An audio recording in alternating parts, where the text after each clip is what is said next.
Anybody else feel like speed reading the boilerplate for the beginning of the meeting? I'm happy to do it unless someone else wants to give a crack at it. You're good. Okay.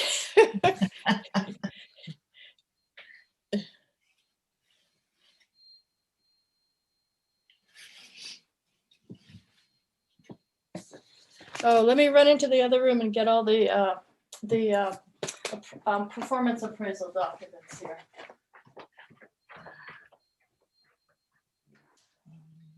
My thumbs up that we're live on YouTube right now. So I got it up right as Marguerite walked out of the room. Great timing.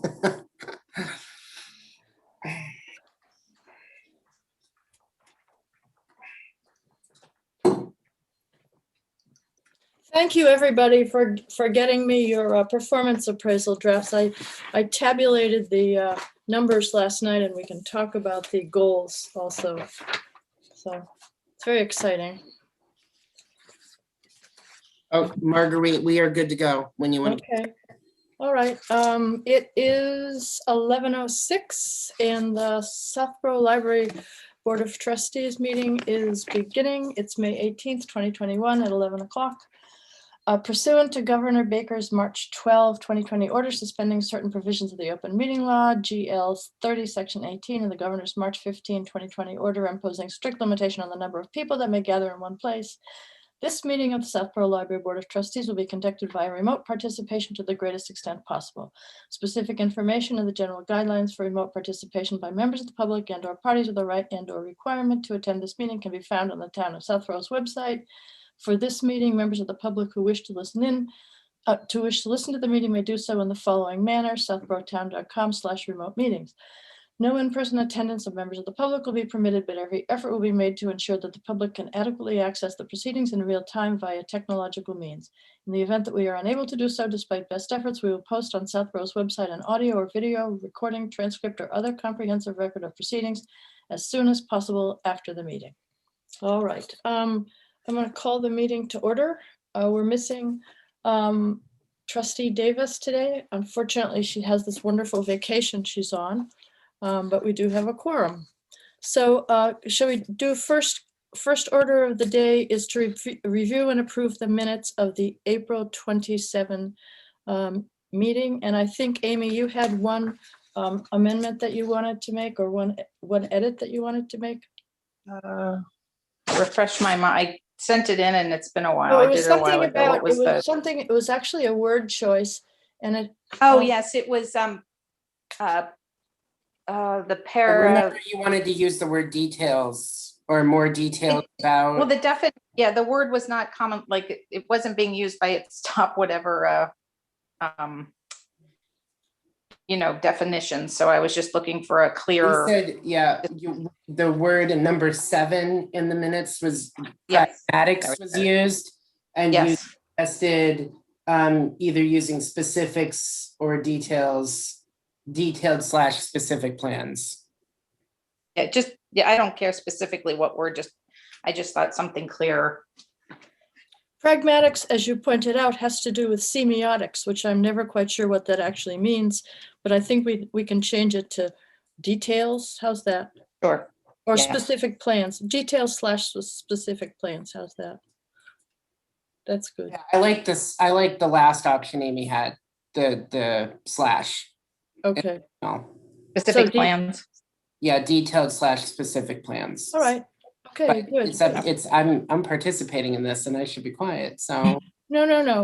Editing is always welcome. Any other suggestions for this? Okay, good. We're ready to go. Do I have a motion to approve the minutes? So moved. Okay, and a second? Second. Okay, and Trustee Davis not here. Trustee Eckberg? Aye. Okay, Trustee Landry, aye. Trustee Maney? Aye. Trustee Reagan? Aye. Trustee Estani? Aye.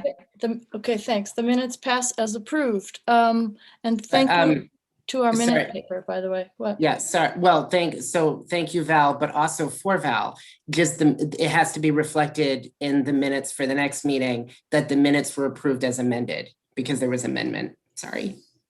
No. It's all good. It's all good. Do we have Mary Balso reporting to us today? No. Okay, that's fine. We'll go right to the director's report. How's that? Yeah, do you want me, I did forward the information to Janet. Do we want to do the facade? I just have one facade restoration update, which is that it's going to take a little, we were almost done. One, and for those who are not aware, the storm windows that were installed just on the bottom level, so this isn't a problem with the top, but it looks like the when they were fabricating them, the dimensions somehow got inverted. Ugh.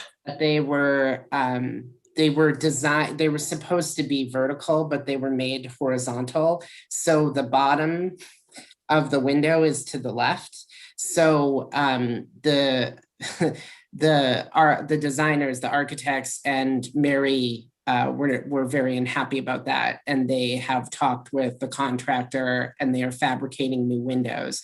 I forwarded it to Janet last week, but I think it was like a 6-week lead time, and so we're now on 5 weeks. So I will probably give you an update on this in the next meeting, and I did invite Mary to be here, and then I would just say, I'll invite Mary again. This is something I can do the updates for though, because it's just basically telling you what the status is, which is it's pending. So we need to get new storm windows just on the bottom windows. I think we're talking about, I want to say it's like 6 windows affected, but I would have to go around and count. So These things happen. Any comments about it? Janet, do you have any feedback, or are you?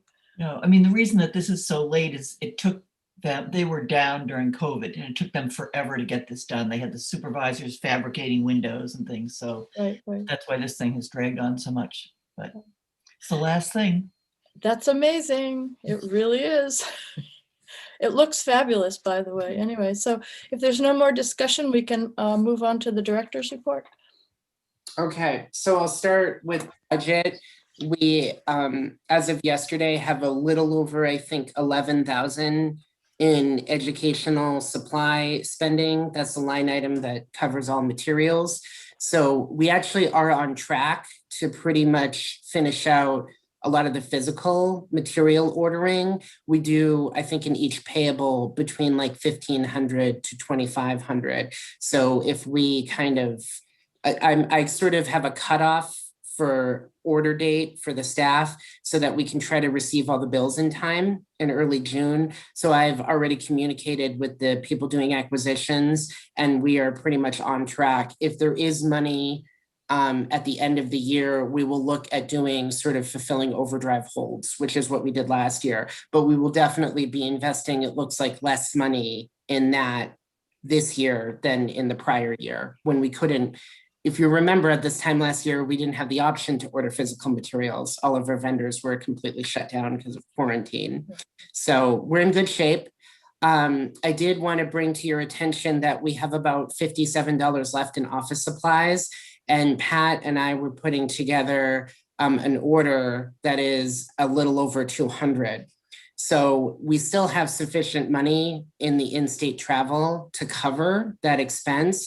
But as is my practice, whenever we're about to go over a line item, even if it's a small amount of money, I like to check in with you and make sure it's okay. So you don't have to take a formal vote, but if anybody is concerned, and we're looking at going almost $157 over, but Pat also has some discount coupons she might be able to use. So it might be a little bit less than that. I think we could get like $5 additional off. I know we're going crazy. So, you know, some of it is we have X's in front of the circulation desk that sort of denote the social distancing, you know, measurements, but we, you know, there's stickers we'd like to buy that are a little nicer instead of a big blue X. So that's something that's in the order. They're not that much money. Good. Okay. Any questions about that? I think it's fine to move it from one line to another like that. Yep. It's, Okay. How much, it looks like we're going to be under for salaries. For the Janet. year. Yeah, probably a pretty significant amount. So I was estimating about $25,000. It'll probably be more than that. it looks like at the end of the year. So I don't know, depending on schedules. I had never had the exact amount, but I could probably after the next payroll give a pretty good estimate. And then at the next trustees meeting, I can give you, I think we have like one payroll left. After the next meeting, I'll be able to give you, it might not be an exact number, but it'll be definitely in the ballpark of how much we're turning back. Yeah, I don't know that we need an exact number. I think it makes sense that we'd be turning money back since the library hasn't been completely open this year. I mean, we've been doing other things, but Right. I think if we had gone over budget on salary this year, that would have been pretty hard to justify. This, I think, makes a lot of sense, and I'm sure the town will be happy. Is this reflective, Ryan, of a person who left and was not replaced? No, because that money was used primarily it was used kind of to help cover Kim's promotion, right? The figures kind of balanced out. Really, what you're seeing reflected in the amount of money that's left is, first of all, there was a chunk of time where part-time people weren't coming in last summer, and added up, but then it is such a high amount now because we haven't been staffing the library at nights. So this kind of gives you an idea of in a year how much it costs to staff the library with part-time staff at night. And then in July, when we hopefully resume normal operating hours, the full-time staff won't be condensed anymore. They will, on the Tuesday, Wednesday, Thursday shifts, some people will work in the morning if they're full-time with part-time people, and then some of them will work in the evening. So the staffing is going to be a little bit more spread out. So I think the staff all liked being together for the past year, but in order to be open nights, we'll need to go back to the pre-COVID scheduling. And Ryan, as far as you see it, if there hadn't been COVID, the amount of salary in our annual budget would have been adequate. Oh yeah, we would have spent down that money. Would it have been less than we needed? No, I think we had budgeted pretty much for what was For planned. what it was. Okay, good to know. COVID. All right. So I think we'll see that the idea to kind of go back to full staffing in July is, first of all, because I think the state is ready, right? We're at least getting there. Yep. But that it's the start of the fiscal year. So that this will give us a better sense. We won't have any sort of right? We won't have any COVID scheduled disruptions starting in July, and that will help us better track in an annual sense, if we're budgeting the right amount for part-time staffing. But I am confident that if everybody had worked like we had planned when we did the budget, Right. we would have been fine, but that's not what happened. So what I'm seeing is that the numbers for the budget for last year were pretty healthy and accurate, and we don't have to worry about that. Yes, for salaries. Yes. Okay, good. All right. That's always good to know. Any other comments about that? And Ryan, what else do you have to tell us from the director's report? I gave a couple, facilities has been here a lot. They're painting the doors, which was ahead of schedule. So John is really making the entire outside look nice. We had a couple rusty white doors that you don't even know which doors they are anymore because they've been primed and they're being painted today. But it was on the back area, the emergency exit that was leading out to the parking lot. And then they're repainting both the emergency exit that's by the book drop and then also the front entrance as well. So that door is black, but you'll remember the pillars and the awning that Marguerite loves so much, they're also being repainted. So that is, I will say the awning is taking the most time because that is geographically the biggest piece. It's not just a door. DPW did a lot of work. I think the update that I was giving isn't even reflective of everything that they've done. I believe the backs for all of the story walk will be in by the end of the day. I know that they did more this morning, and I think they're coming back this afternoon. They've cleared some of the sort of dead brush that was behind where the native plant garden proposed site was. Because we had marked and there were bushes above, those have been removed. And then not only have the garden beds been taken up from the front and physically relocated to the back, they, as of yesterday, have been installed. So the garden beds are now in their new permanent home in the parking lot. So if you guys drive by, I was thinking of even putting a picture up and sharing my screen, but maybe that'll entice everybody to come to the library and take a look.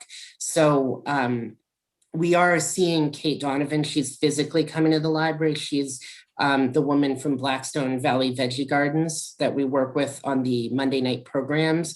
She gave us a seed starting kit and we are swapping it out with sort of a nicer looking one. So we're going to also just sort of have a brief discussion about the garden beds and about planting.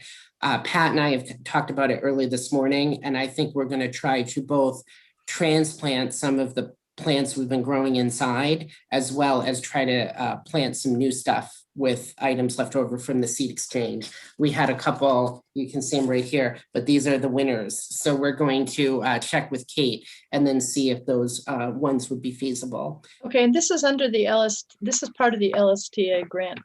Yeah, that would be funded out of that. All right. Need to buy anything. Okay, good. Other items that we need to know. Questions from the board. Did I hear somebody ask a question? The IT manager stuff is all, I met with him yesterday. We resolved a lot of the security concerns. So that piece I think was pending. And then I sent it out like right before we had the meeting, and then everything went well in the meeting. I'm curious, Ryan, what's your plan with respect to all this plexiglass as the COVID thing, it gets more and more in the rearview mirror? Are you going to leave it up to just as a hedge against a relapse? So what's the plan?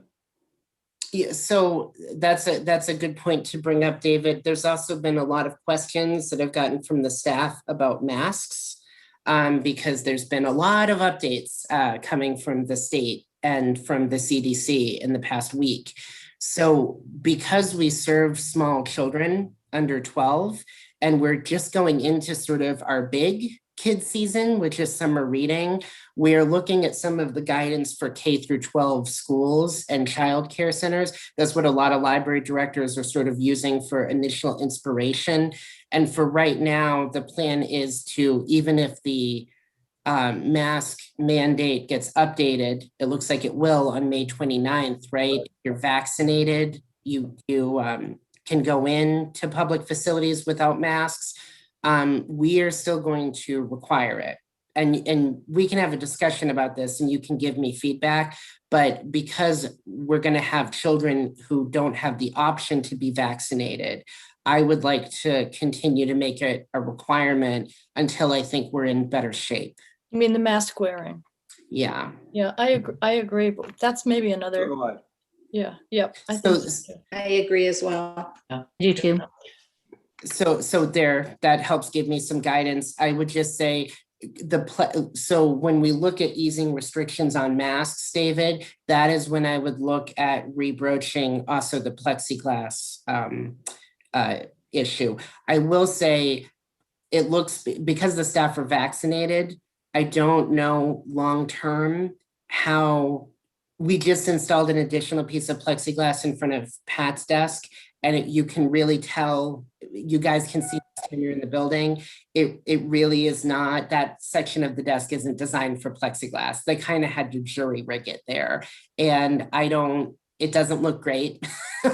And it, Well, yeah, but Ryan, here's the other thing. Even with the vaccination, nobody's sure about the variants, et cetera, et Yeah. cetera. So this is not over, and I think we might as well just plan to be announced in the future when we're sure about the long-term effects of the virus, because we're not sure. So Well, My- the other part is it's only people who are vaccinated who are supposed to take off their masks, and are we going to have Right, truth and what do you serum do? at the front door? And right, do you check everybody's vaccination card, and do you have an honor system? And it's easier to leave the masks up, I Complicated. think. Yeah, it is. It's a mess anyway. also, what if people leave their vaccination card at home?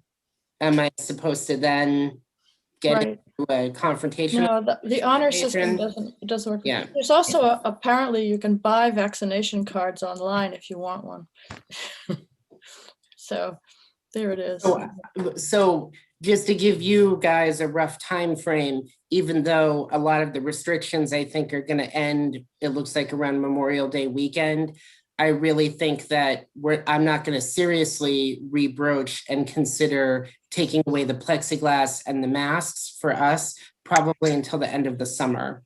I have spoken with Kim about doing the outside programming, and because the guidance has opened up so much for the outside, we're not going to require patrons to wear masks if they're attending a program outdoors. And if we have a vendor or a staff member leading a program, we're not going to require that they wear a mask during that either. So basically, the best way to think about it is a lot of the programming is going to be outside, no programming planned for inside for the summer. And then you have to wear a mask if you're inside, but you don't have to wear a mask if you're outside. What about social distancing if you're outside? It's encouraged. I'm not going to have a measuring tape to make sure that everybody is complying. Well, if somebody is uncomfortable or somebody brings up a concern and Kim is leading a program, I try to make myself available so that I can address it. All right. Patron. So. All right, sounds good. Let's see, are we up to programs outreach? We're going to start an adult creative writing class. Just a couple things that we started. The ukulele programs have been going extremely well. Friends were happy with it. You know, I know we were kind of joking about a ukulele concert or recital, but maybe that's not a crazy idea in the future. So we will be hosting a follow-up program in the fall. I think the senior participants are getting just as much out of the kids participants. I myself in the first session tried to tune a ukulele, and I have learned I can't do it. Or I could, but it was taking me, the full hour was just in trying to tune it. I was not skilled. There's an app, Ryan, that makes it super easy. Guitar Tuna, it's free. Yeah, I forget the one I tried, but there was an app that I tried too. I think it was picking up some of the strumming that was coming through the computer though. So I think it's good that, you know, we encouraged, I think, the kids to try to do it on their own before the program started. And then there's the woman who used to run our monthly poetry workshops. She's doing a couple sort of intense seminars, and there's going to be one at the end of May and one at the end of June. So we're just starting to kind of advertise those in earnest. Heather McPherson. Yeah. Okay, good. So I think you'll see it probably on my Southborough coming up, and we're seeing maybe if the community advocate would run something to advertise. So sounds like fun. Now, the miscellaneous and grant updates. Yeah, the only other than we got the Choate, I applied for the Choate fund, just a small amount of money, but a storage container for some of the outdoor chess pieces because we didn't have enough for it, and a plaque that thanked the Choate fund for the bench that we put out. So those two items have been funded. So that's an update that's not in the report because I got it 5 minutes before the meeting started. So that's exciting. And then the Friends had a meeting where they approved the ukulele sort of fall program because they were happy with the attendance. And then they are planning a fundraiser now, which I believe will start June 7th. I have to confirm the date, but it's going to be, they really wanted to pick a Southborough restaurant, and everybody loves Ola. So they picked Ola, and then they are going to, it's going to not be good for in-person dining, but Monday through Thursday, if you do takeout, 15% of those sales will go back to the Friends. So they asked if we would help advertise that, and I told them yes, because we want to try to get the word out. So. Sounds good. All right. Any other questions or comments about the director's report or the expense report? I was wondering how the browsing appointments are going. Good. smooth? I mean, no problems with people coming in? No, I think Kim will tell you that she was disappointed we weren't fully booked. Which we are still getting a lot. We've already scheduled more appointments since I wrote the report, and we're fully booked for this afternoon. Somebody called this morning and asked if they could come today, and we had an appointment left. So I know David came to an appointment and he felt he was worried he was taking away from somebody, but we haven't been fully booked. So if you guys want to schedule appointments, don't feel like you can't because you're trustees. There's space available right now. You know, some people have indicated that they would like the library to be more open, right? That they don't, scheduling a specific time, they don't know what their day is going to be like. So that is feedback that we've had. We're also, you know, Kim tried to do some Saturday appointments. And then this afternoon, we have our first afternoon appointment because the person making the appointment babysits her grandchildren in the afternoon, so they couldn't do the afternoon. So we're opening it up to be more flexible for people. And then, you know, post Memorial Day, the door will be unlocked and we'll start allowing people to come in again. Okay. I definitely think we're headed in that direction. You know, if somebody calls and they want to make an appointment, we make it very easy for them to do that. So it sounds, and that's a good question, Janet. It sounds like the number of appointments available and the demand for appointments are kind of corresponding right now. Well, we're just not fully booked. So Even less. Okay, that's good. Okay, so it's meeting people's needs? Yeah. yeah, I only had one appointment where the patron didn't want to browse. They specifically, it was a Marlboro patron and they're closed right now. And it was somebody who wanted help with her library account. And she wanted to like learn how to put things on hold. So we spent the entire appointment just doing that together. So that was, I'll give a shout out to her. She was my favorite appointment just because I had something to do the whole appointment. Usually I kind of just sit and work on my computer and see if people want to check out with me. And usually they want to check out with the staff in the front. Kim has had an 18-month-old who had never been in the library before. And she was just kind of making these noises when she was in. And we're really excited because she's doing her second visit this week. So it's been good to have kids back in. That has, I think, been the most exciting part for Kim and I, is the kids are so happy to be back inside. And I think actually the appointments have been positive because these kids feel like they have the whole library to themselves for these appointments, which is kind of nice, I think. So Good. So that's working out well. Any other questions about the director's report? Are we going to discuss opening the library? Is that an agenda item or? No, because we have to, there's so many things that it Okay, hangs sorry. on, the state, the CDC, the town. I don't think, my feeling was we didn't have enough data yet to make a decision. well, I think the reopening The plan was the end of July. guys, yeah, previously is Yeah. nothing has changed significantly Okay. for me. So I think we're still planning on opening the doors after Memorial Day. So that'll be in probably the Tuesday after Memorial Day. So we might be like kind of opening the doors a little bit earlier. Okay, all right, I'm wrong. Doing nights initially in June. And then we will, in July, go back to regular scheduling.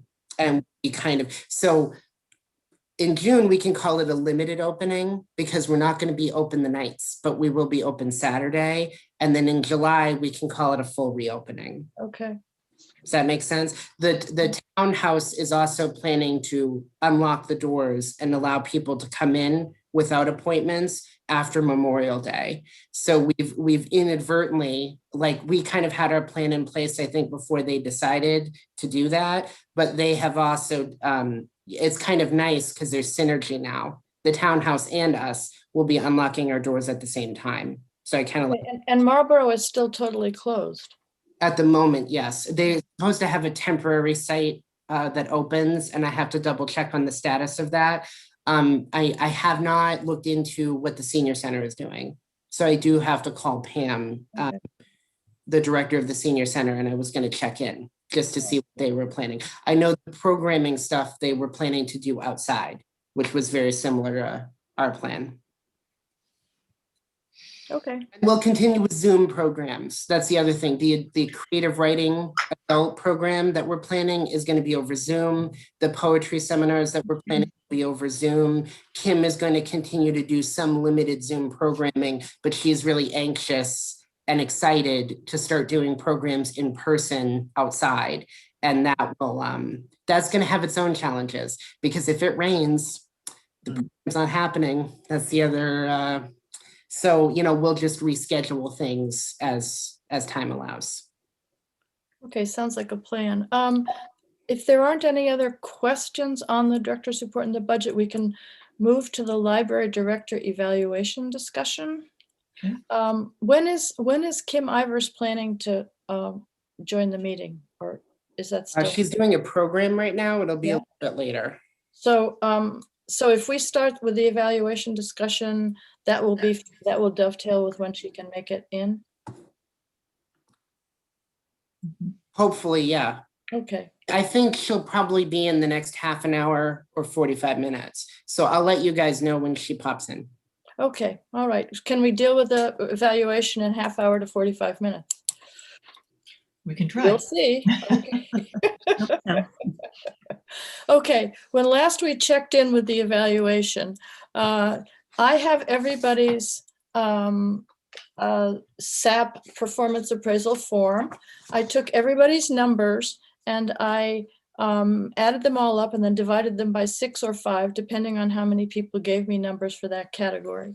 So I can give you now the numbers on that, if you would like, or I can email them to you, whichever you would like. What do you think? Might as well just email. I mean, unless there's something that Can you you think email pops them? out That'd we be need to great. discuss. Yeah, I think so too. We're in sort of a weird position with the performance evaluation because it's utterly public at this point, and it's recorded and it's on Zoom. And I have never done one like that before. Usually it's sort of like, well, here are the numbers. Is this okay with everybody? But I will email those to you. No need to discuss them. That is what the math gave me. All right. And if it was a 0.3, I rounded it. If it's like a 4.3, I rounded it down to a 4. And if it was a 4.8, I rounded it up to a 5. Is that okay with everybody? Yep. All It wasn't right. anything with a wide discrepancy, right? No, nope, Okay, nope. It then. is absolutely homogeneous and boring. And there, so I will send that out to you. However, what we do need to discuss are the goals. And I Yep. sent everybody a list that gave me what everybody had wanted for goals. Let me see if I can find it. And that was kind of, as David said, that's a lot of goals. So we're going to narrow it down to 3, maximum 4. As far as the goals for the last performance evaluation, I could not see any way that those were relevant to what happened last year. So there was really kind of no way to evaluate whether he achieved those goals or not. Any thoughts on last year's goals? They were. I agree. Let's just move on. Yeah, Unless, exactly. you It's know, like or just, NR, not relevant, whatever. Right. So there we are. Okay, so the 15 goals that we have, if anyone wants to read them, that would be lovely. Or I'll do it myself. Volunteers? should the person, well, are we going to talk about them? Yes, we're gonna bat them around and decide which we think would be reasonable for Well, next maybe year. the people should read the ones that they submitted and discuss them and at least make a little presentation about it. Okay, some of them are from Jane, which I can, Okay. Why don't you just read them one by one and we'll discuss them? Because we'll be bouncing all over with people trying to figure out which one was theirs, or is it a yeah, combination some of of them are, theirs? two of them were goals that 2 people had. So anyway, okay, so number 1, provide reference training to the library staff. I think this was one that I had added in, and it was in response to Ryan's self-appraisal. You know, he just mentioned that a big part of his job is the operations of the library, and yet he's also the only adult reference librarian, which, you know, makes it very difficult. I think it's nearly impossible for him to provide all the reference services that are needed while he has to do the rest of his job. So I wanted to bring about the idea to see if we could get the staff some additional like reference training, or to talk to Ryan to see what would be appropriate so that he would be able to better delegate any reference questions to staff and not feel like the bulk of that goes to him. On him. Yeah, okay, so that's a good suggestion. And I also want to say that with all of these 15 points, even if we don't pick them for a goal, they still could be things that happened. That we would pass along to Ryan as, why don't you think about this? Why don't you think about that? So, so basically to spread out, what does reference training to the library staff actually involve? Ryan? I did work with Anna Pop a couple years ago, and we hosted an in-person training called the Accidental Reference Librarian.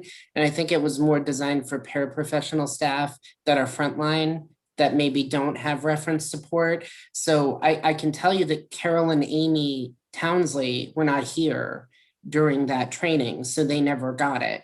So I might be able to help facilitate one like online, or at least point them to one where they could do, and then we could see if Pat and Leah would like a refresher. So, and then honestly, I think some of the promoted part-time staff who are associates now, I would strongly encourage that they take advantage of the opportunity. So the benefit is I'm also helping the staff during their evaluations kind of set goals. So this is something that we can kind of make a trickle down, like you can charge me with making sure that staff are adequately trained in sort of providing, I would say, basic reference services maybe, because if it's something sort of in depth, it might make sense to get bumped up to either myself or to Kim. And I should note, Kim also does some adult reference, but I try to take on that from her as much as I can, because she's also dealing with all the kids stuff and programming and everything. So I don't want to inundate her, but she has done some local history help. That's mainly the big thing. I would say, like, looking up obituaries and local history help ends up taking up the most time. So that tends to be stuff that I do. But increasingly, Mariana, who's in library school, has also been assisting with. So Sounds like this would be a valuable thing for any staff that wanted it. So that it should definitely be on the table in some form or other. Okay, and I think number 2 is also yours, Kim, create a central repository for reporting. I'm not sure that I wrote the whole comment. Yeah, I mean, I'm not sure whether this should be a goal. We have quite a long list, but making steps towards being able to find things a bit easier. And I think we just ran into this doing the library handout for town meeting. There was quite a bit of stats that needed to be pulled. And, I think Ryan often pulls it for various reasons, like throughout the year. But if there are any guidelines we can put to kind of having everything in one place, so that when we do have to come and make like a handout for something, there's kind of a spot where everyone knows they can access that data, and hopefully make it a little less manual every time someone has questions about any of the data.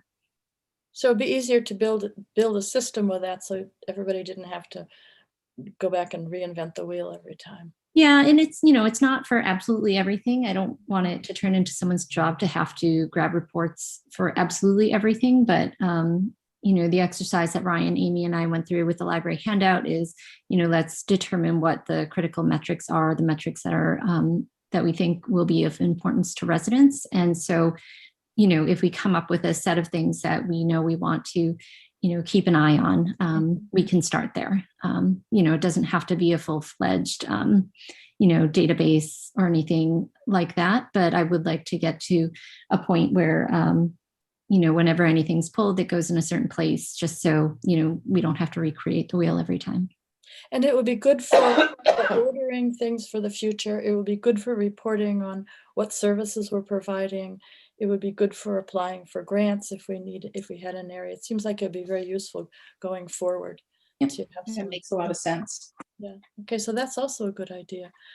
Now, and the number 3 is was on the goals list for last year, it was provide the board with planning and design grants for 3 to 5 local libraries.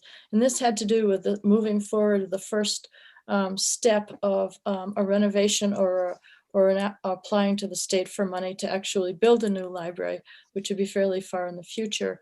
And I wonder if, it seems to me, I recall, Ryan, speaking with you, that this is something that wouldn't take too long to do, like a couple of phone calls.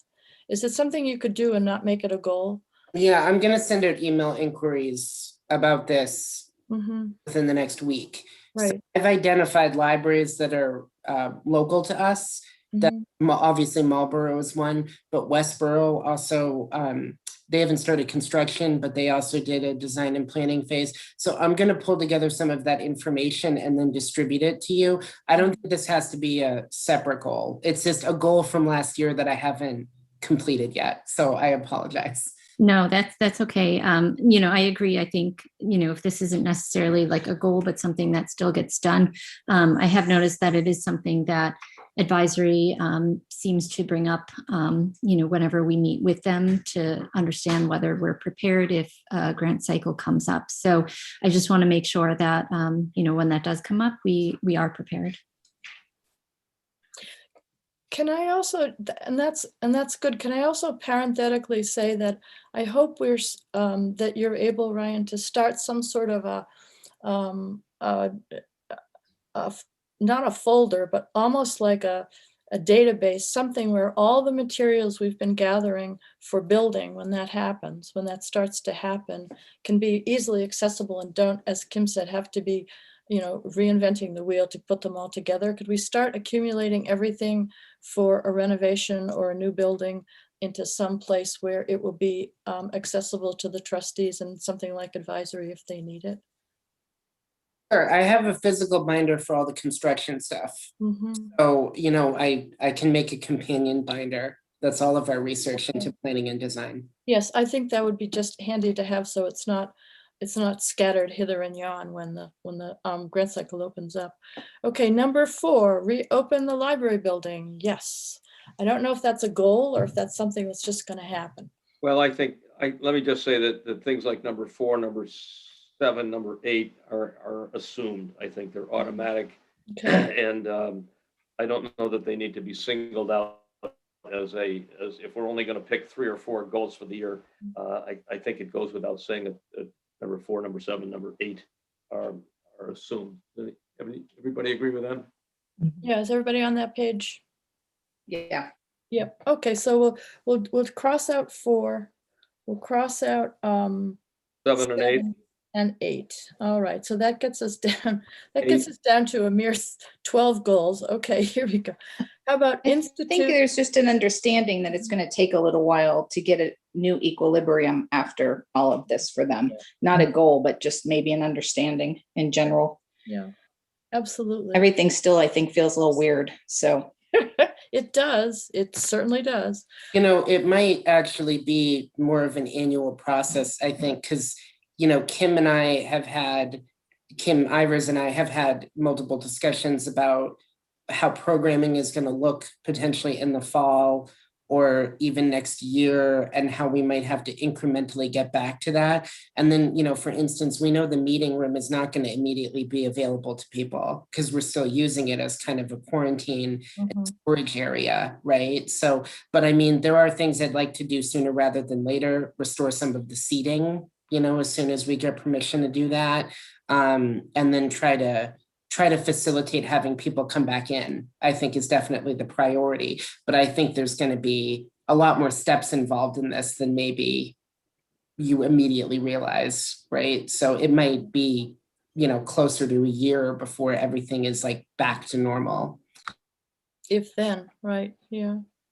Okay, so maybe, so 4, 7, and 8, no, but I think that number 5, expand grant applications, and number 14 are the same goal.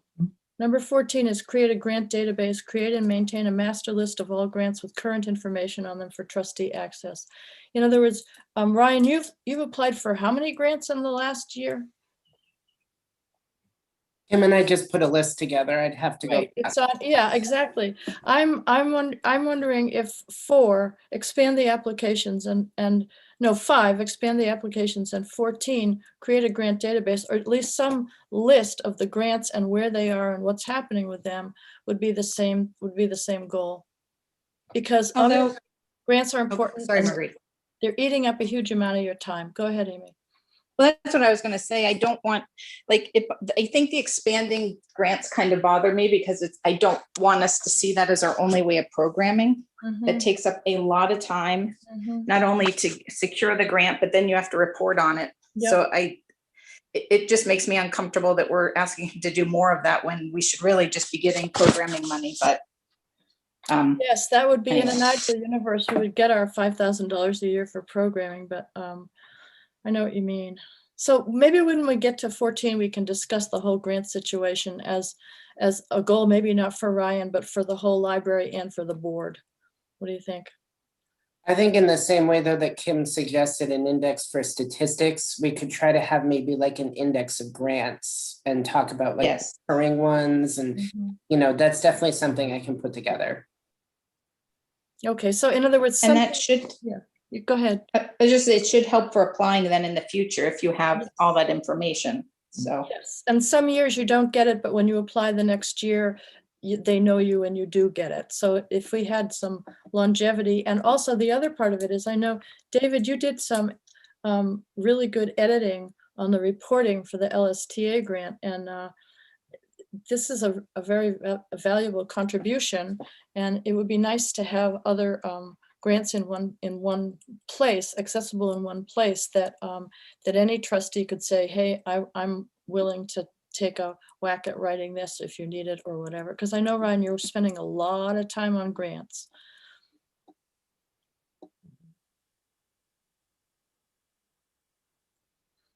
Okay, so how about expand programming for teens and seniors?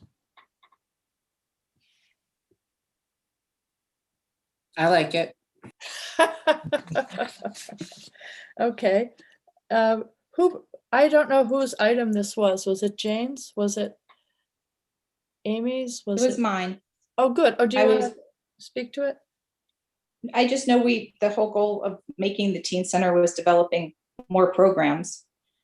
I think our numbers for the last year have kind of shown exactly where adolescents were online in school and not wanting to participate in anything else. Yeah. At least that's what was going on with my daughter and her friends.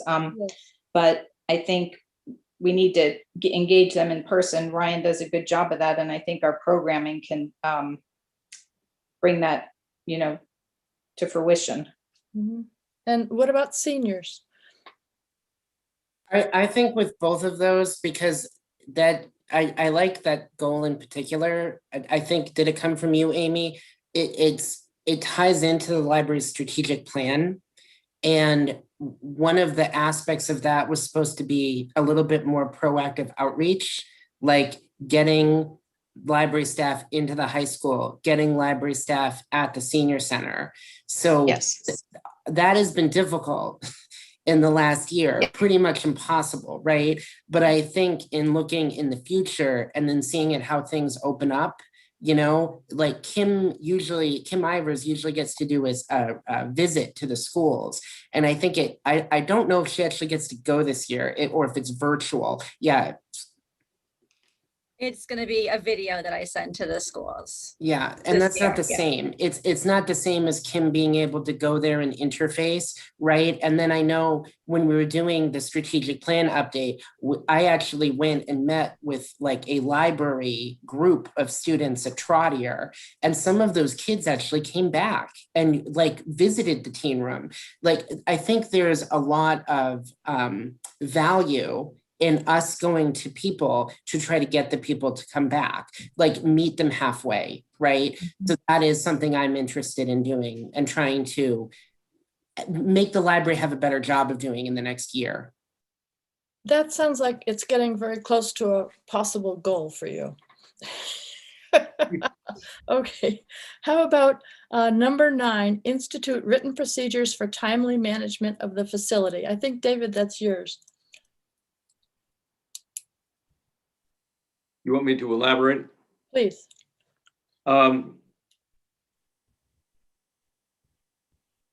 I thought it was self-explanatory, but maybe not. I think it's just an overall scheduling thing, and again, it may be lumped together with the ones that I mentioned before. It may simply be automatic. It may be assumed that you do this, and whether or not a written procedure is necessary or not, I'm not quite sure. But yeah, I put it down. Does any of that make sense to you, Ryan? Or is this You know, bureaucracy? Kim, we have the benefit of having Kim Ivers here. I mean, she could kind of give feedback on this, but I think one of the favorite things that I did for her the first year was I tried to make like checklists of opening and closing procedures. Okay. I think those have been updated in something like 5 or 6 years. I do know that we ended up having a situation, I think it was like 2 years ago, where a part-time staff member who had been here for many years ended up closing the library and she didn't know the alarm code. Sure. So we talked about revising these procedures so that that information would be available potentially to anybody who would be responsible for closing the library. So, I mean, maybe this is just an update of stuff that was, stuff that kind of went away. And I think in talking with Kim during those initial years, it really it developed less as a narrative piece, and it was more of like, these are the things to think about, turn this machine off, leave this machine on, this is the alarm code, make sure you alarm the building, make sure no patrons are still inside, things like that. So I think it's worth revisiting those checklists, and then Kim and I would probably work together on it, I think, to make sure that, the children's and the downstairs stuff makes sense, so. Okay. Okay, is it something that you're going to do anyway, or should we consider it as a goal for the year? I think if you make it a goal, it puts it on me to get it done, so. Fellow trustees, what do we think? I would change the wording. When I read this, it seemed to me to be talking about maintenance, like get the carpet cleaned how often, that kind of thing. Yeah, I had the same. I agree. That's what I read. Okay. So how can we word this better? Kim knows this, Kim Ivers. I have plunged many a toilet, as I know many of you know. So We don't even want to think about it. So how about, since we're not instituting written procedures, it would be updating written procedures Yes. for opening, for staff. Help me out here. For staff. staff who are responsible for opening and closing the building. Are we good on that? All right. Okay. Yeah, that's much better. Anything else besides opening and closing? Anything like in an emergency, what do you do? Run. Yeah, call 911 and run. Okay, so update written procedures for staff who are responsible for opening and closing the building. Okay, so that one is going to be 9. All right, how about number 10, which I think is also David's, mentor the assistant director, growing their knowledge of all the director's responsibilities. Well, we've talked, Kim Ivers, we've talked about including you more, for instance, in trustees meetings as a way of you getting more up the learning curve, which isn't to diminish at all where you are already. But I think that particularly with your new title and new responsibilities, that as we've said, God forbid Ryan gets hit by the proverbial beer wagon, that you're fully up to speed to take over. And so that was a thought behind that. We've discussed this on and off, I don't know. I mean, I certainly defer to Ryan and to you, Kim, as to whether you think this is advisable or necessary. I would, to answer my own question, I would say that more of Kim Ivers' involvement in trustees meetings rather than less would be a good thing. I did get a kick out of this one only because Kim trained me as the director before me. So I'm happy to mentor her however I can. I do know that like I was off for one of the procurement classes. I had to do them from home, and then Kim and I ended up going on Zoom so that she could like log in and submit the billing for me one of those days. And I think it would have been helpful if I, like, again, going back to the previous goal, like if I had written out procedures on how to do it, that I could provide it was her, one of those, she wouldn't have to talk to me. I used to know how to do it, but then they Yeah, so- changed, since in the years since I've done it, they've changed the system and how to get in and whatever else. So, And we can do like it's easier with the synchronization now for payroll. We're not changing payroll all the time. So I can, I used to be in the habit, I think, of giving you a blank spreadsheet for payroll every so often. And I don't think I've done that in a while. So maybe just creating a list of all the things Kim would need to know if I was out, and then making sure she has the documents and the instructions in order to do it. That's definitely something I can work on. So there's two things here. The other thing that David mentioned was, does Kim want to be more involved in the trustee meetings because she's the assistant director? That's one point. Kim? yeah, I mean, I think that some of it is probably relevant and maybe not everything, but I'm happy to come to more. Like this morning, I had programs this morning before when you guys started, so I couldn't come in till halfway through or partway through at least. So, I mean, not to add it onto your plate, but I mean, and this isn't even a goal for Ryan in a funny way, but because David brought up a really good point, which is, do you want to? I mean, now that they're on Zoom, you can watch them later, but when they're off Zoom, right, when it's in person, it's different. yes, exactly. I mean, would it be just giving you more responsibilities you don't want, or do you think you would have some benefit to you and I mean, it's probably good to know all the other stuff that goes on, that happens that you guys discuss. Because I know that there is a lot that I do know what's going on, but I know there's some stuff that I don't. So, but we could make that a standing invitation for you to attend every meeting if you want to. I don't know. Other trustees, what do you think? I don't feel right making it mandatory because I know you're really busy. Yeah, I was gonna say that's a lot That's a lot for of Kim, stuff. so I would. Exactly. Well, leave it an open invitation. The other thing is in terms of knowing Know passwords. something's coming up, or if Kim sees the agenda. Yeah, exactly. So, well, maybe that's something that we could sort of have not as a goal, but just something to discuss and see if you are interested in it. But the other issue, which is what you were saying about Kim, about the passwords and so on changing. If you look at goal number 15, and it was create a technology master list containing logins and platforms for all internet processes to facilitate staff access to all IT in the library.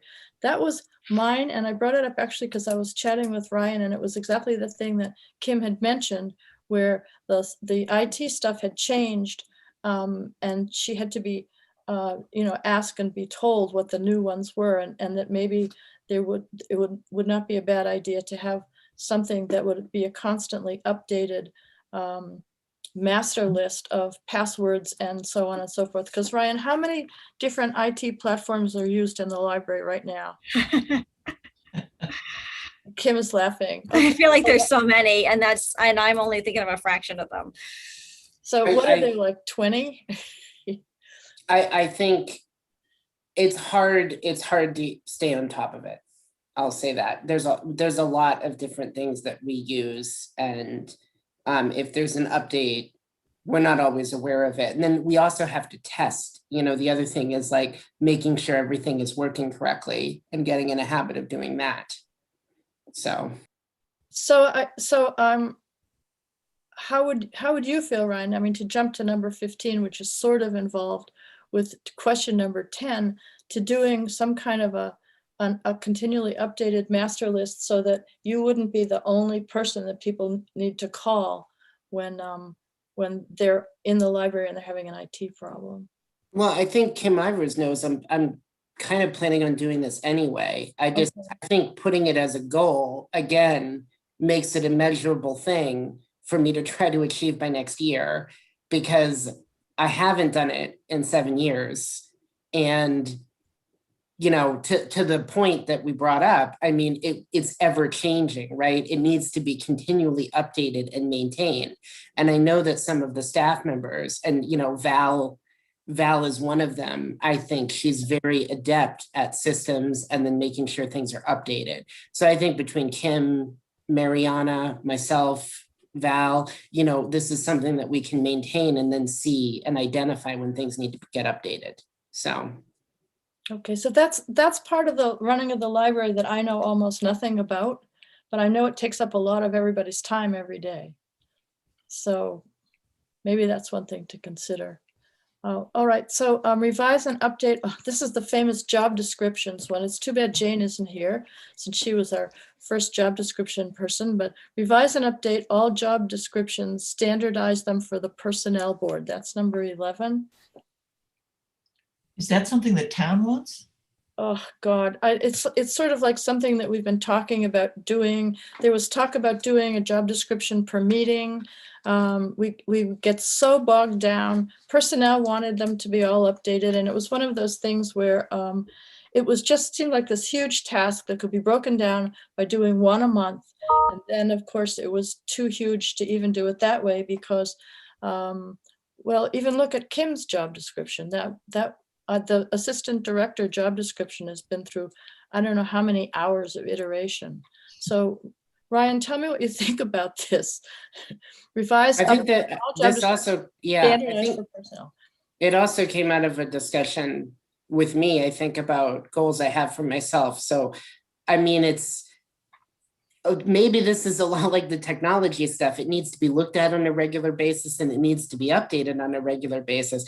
But I think sometimes we go back and forth with edits and then we never come up with a completed version. Sometimes we complete it, but then it doesn't get to personnel. So I think maybe just like developing a process for it and then making sure that they're all kind of revised and up to date. I think in the next year we should, especially since we're talking about integrating that new teen position, I think it's worth the exercise of doing this. And I mean, not to single Janet out, but I did kind of think of this as a project that Janet and I could work on together because she's given me a lot of valuable feedback.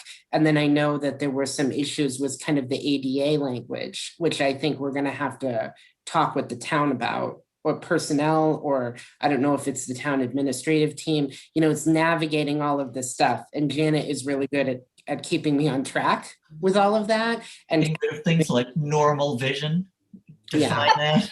Yeah. That was in the job description. Yeah. So I know it's going to be difficult and it's going to be a lot of work, but I think at the end of it, it's going to be worth it. You know, we have different job descriptions in different formats. I think, you know, we need to kind of get them all under the same umbrella. Okay, so is this a reasonable goal that people the people would agree is something that should move to the front of the list of goals, or is it something that's going to happen anyway? I don't know, midway up the list. Midway at the list. Okay, we'll give it a dotted red line. How's that?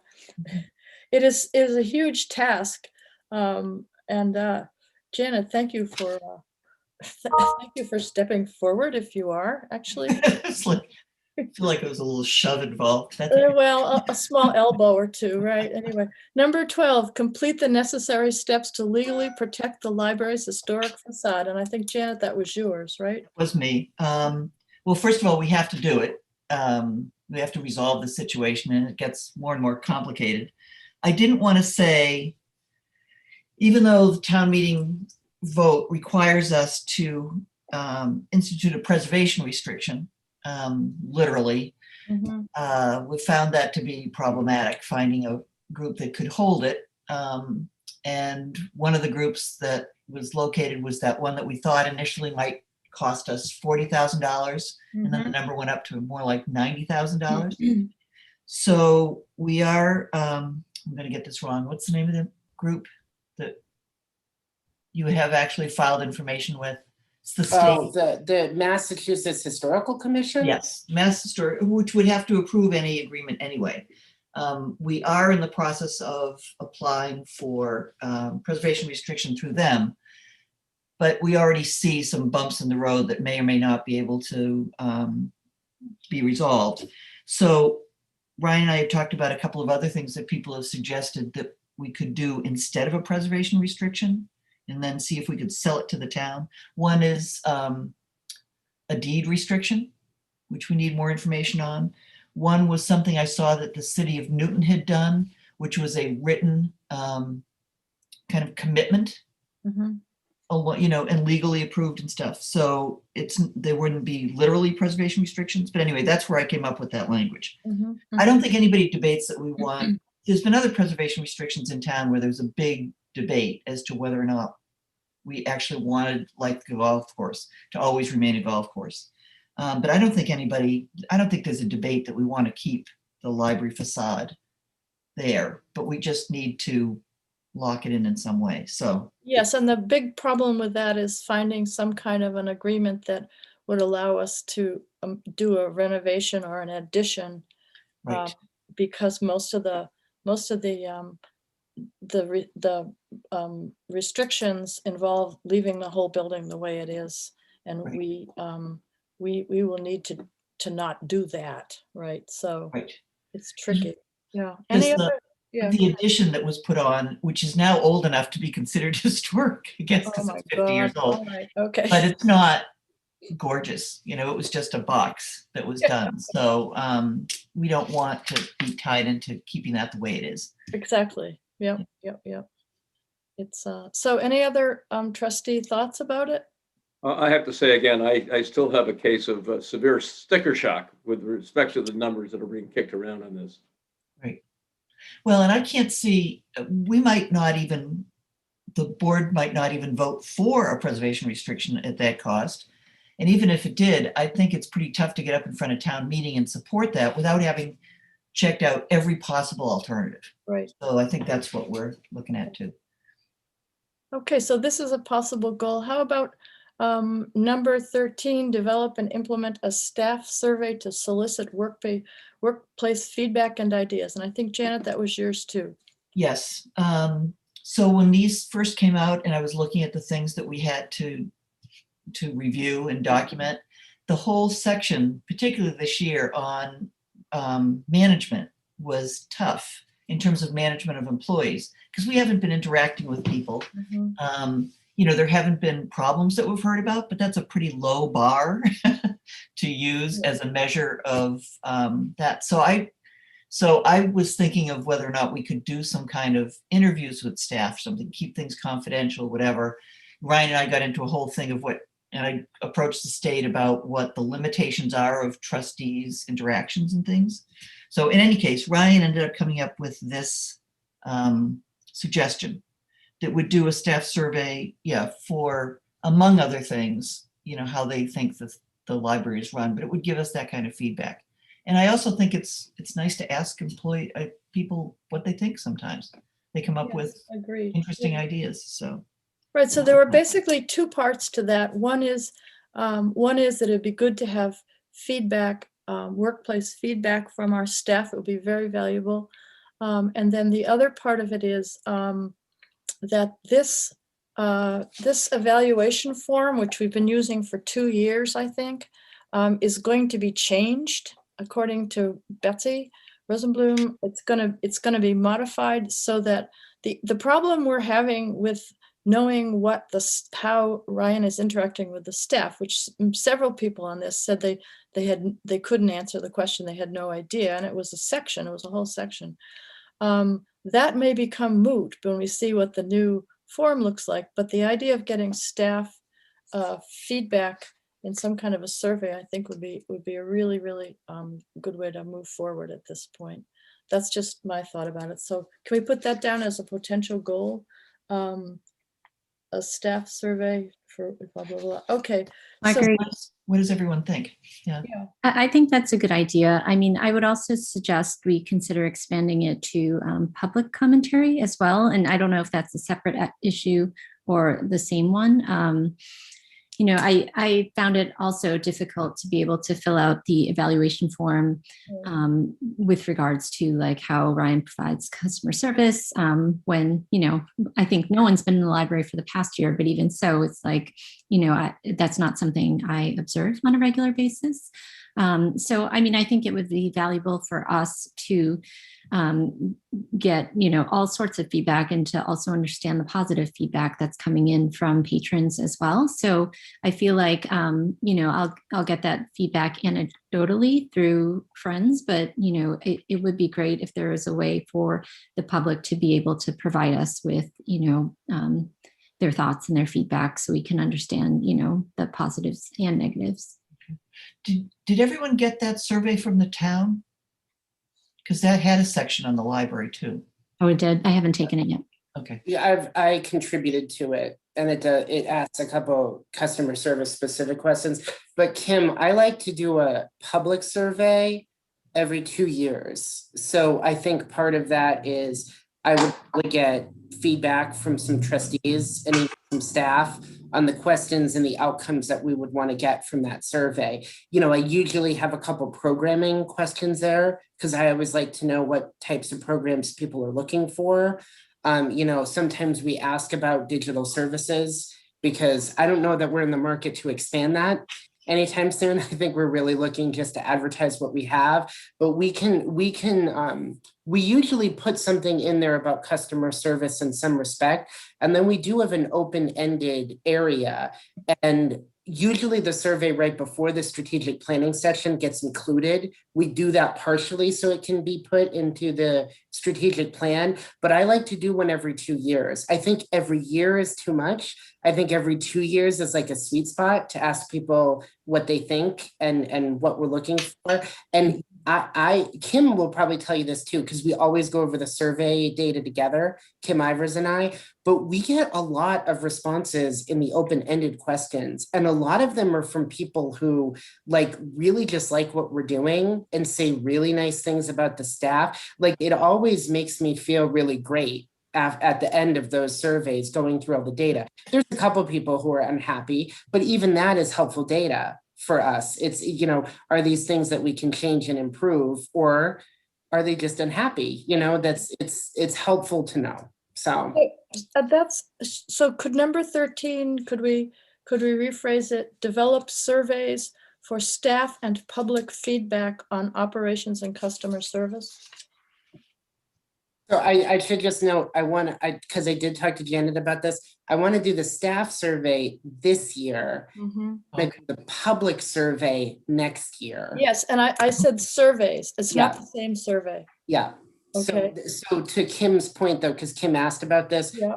would the staff survey include a public component? I would say probably no. For the staff survey, I was thinking, but then also designing a separate public survey that would go out. Yes, okay.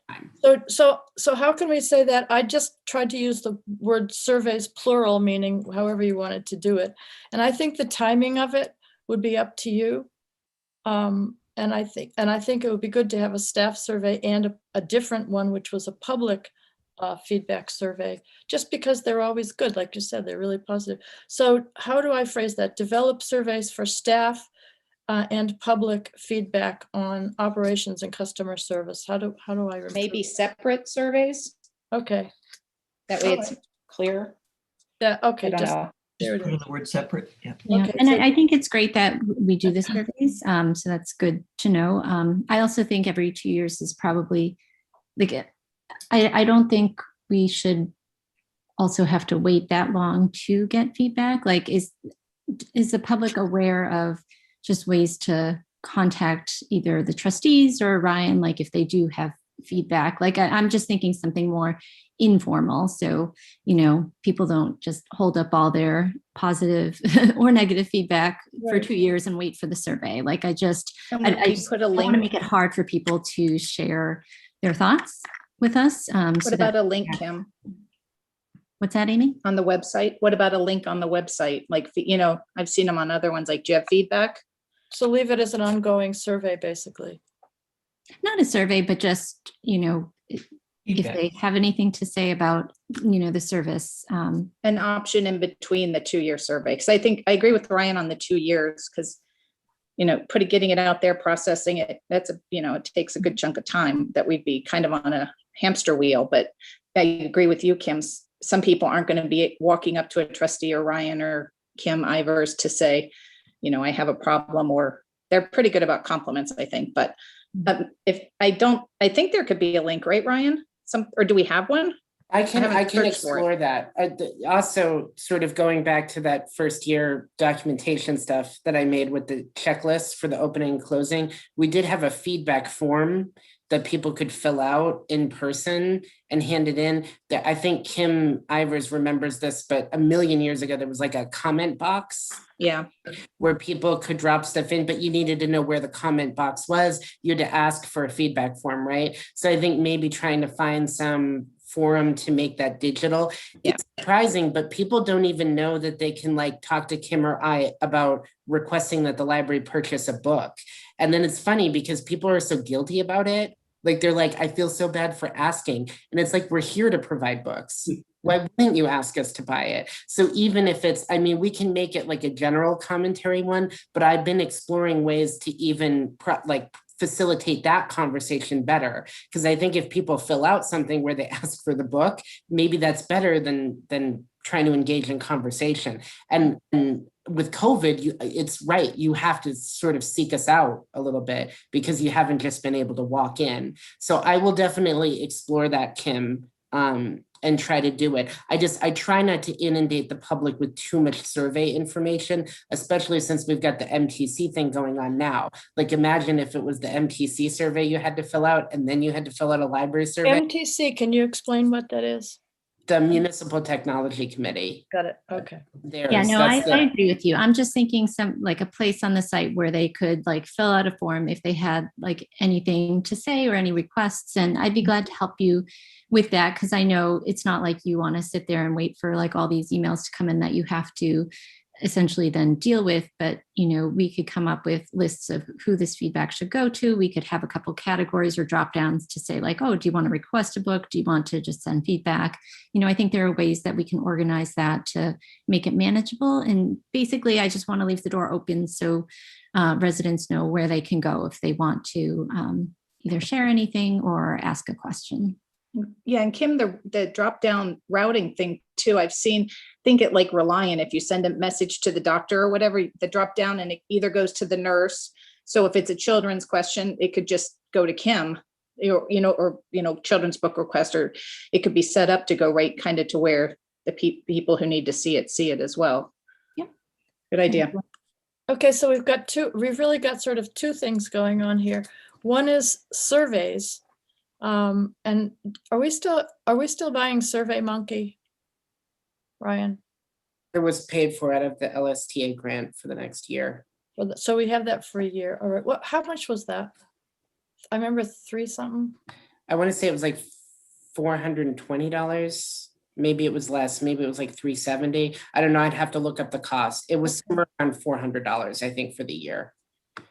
Okay, so anyway, I'm seeing 2 things. One is to put something on the website so that it's easier for people looking at the website to communicate with the library. And then the other issue is doing surveys of the staff and the public for feedback on how the library is working. Are those 2 separate things? And should they be separate goals, or are they things that you could just do anyway, Ryan? I mean, I'm going to do all of this anyway. Are you? Okay, then we don't. So, I mean, Which it's things do you want to be measured on? yeah, it's at the board's discretion. I would just say, I'll go back to what Russ Milholland told me, which is that with a goal, it should be measurable, right? So you should be able to, in the next annual evaluation period, say whether or not you reached the goal or not, right? So the less open-ended and vague it is, the better. So if it's something that's achievable, I mean, if this is if it's like make surveys, but it's like make a staff survey and a public survey for two surveys, sounds like a good goal. The feedback form on the website, I think that's just, I don't know that that's That's not a goal, that's a thing. and then it's going to be done. You know, the surveys I think are a little bit more in depth because you have to do the questions, and I don't know. I like the surveys kind of better as a goal personally, but it's up to you guys to decide what you want to do. Well, no, you need to have buy-in on your goals. You know, Yeah. that can't be dictated entirely. I would say maybe the website feedback form is something that I can just do without having it be a separate goal. All right, that's good. And it's a really good idea. Thank you, Kim. That's excellent. And also, Janet, thank you for pointing out what I think a lot of us felt was there's a kind of hole in all of our knowledge for how operations go on within the library between the staff and you. And we just don't know. So maybe asking questions of the public and asking questions of the staff would be really useful for everybody. To find out places where maybe things could be put in place that would help the library run even better.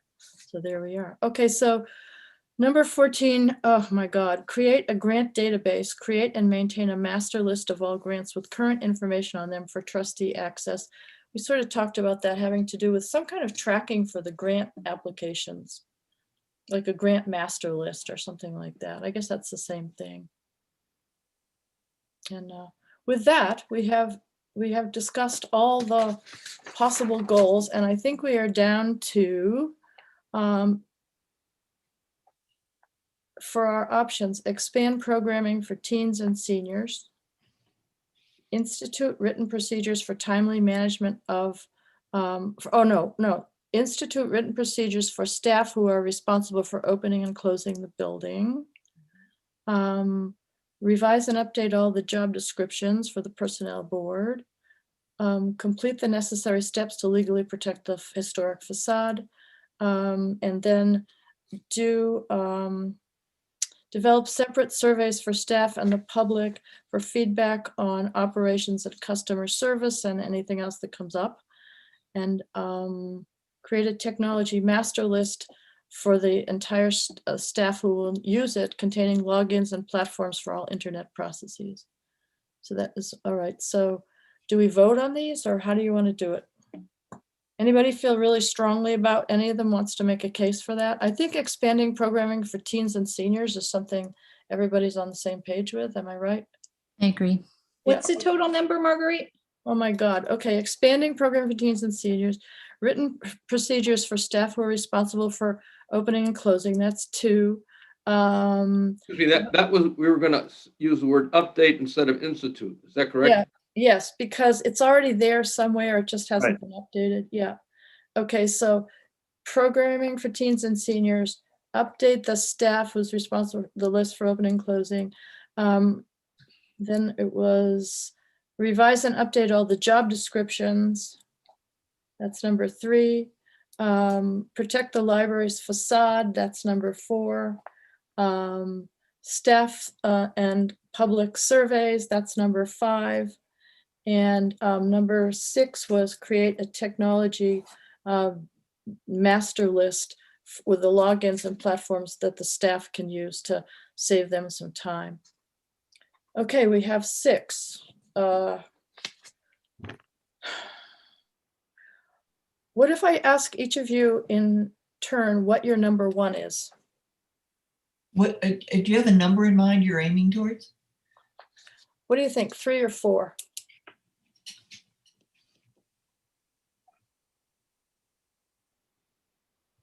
I would say probably 3, because Brian has said so much of this other stuff is just We in his just do. normal task All list. right. That's a Okay. lot. I agree, Kim. Okay, so we'll do. Brian, what do you think? Which would you be the 3 that you most want to tackle? I mean, I'm happy with all 6 of those. The only hesitation I would have on any of them is probably actually one of yours, Janet, which is the legal steps to take to protect the facade. That's not, I think you focused it on me taking the necessary steps. Okay. But I would just say, that's the one where I don't really know what the outcome is going to be, right? Because we're investigating all the possibilities, And then you're just one piece of the puzzle too. yeah, so we don't really know how other people are going to react. So I would just say, I mean, that is something I'm compelled to do anyway, versus as a separate sort of achievable goal. I mean, that is definitely something that you and I have spent a significant amount of time already on, and we'll probably no doubt spend a significant amount of time moving forward. So, Okay. So shall we drop that one out as something that's going to get done, but not a goal for Ryan? How's that? Yep. Okay, and so, and also the, okay, so the staff opening and closing. So teens and seniors, staff opening and closing, job descriptions. Brian, how far are you on the opening and closing list? Like, is this just something you're like finishing up and it's just, so it shouldn't be a goal, or is it something that you're starting from scratch on? you know, honestly, I don't think I was crazy about the original checklist, and I don't know how crazy Kim was. I think it was revisited when we hired the first assistant director, and I remember that the list got exponentially longer. So I would like to kind of, I think it should all fit on one page, maybe one page for opening, one page for closing. I mean, I might rewrite them from scratch. I think that's Okay, probably the best way to go. So it really is kind of a goal, a big goal. Okay, that's all I was Yeah. asking. yeah, I would say that I don't know that we would use the existing list. I think it's been enough time that we really should kind of reevaluate all of it. So, Are any of the other 5 something that are more just topping off, not big goals, or are they all? you know, I love the programming to seniors and teens, but also, I mean, that might be something that's more delegated potentially Okay. to other staff, right? So it might be something where you guys are giving me the feedback that we want to expand. It's an identified goal in strategic planning, but then can I work then with other staff members in order to capitalize their interest and get their ideas, and then see if they would take the lead on implementing some of those programs. Oh, sure. That makes sense. So do it as work Does with, it then become a goal for me Yeah. if I'm passing it on to someone else? I mean, I guess in sort of a, but in a measurable sense, is it? Because then I'm going to have to kind of task them and then stay on them to achieve it. you'll be managing them. So work with other staff members to create programs for teens and seniors. That understood. Yeah. So how do you want to phrase that?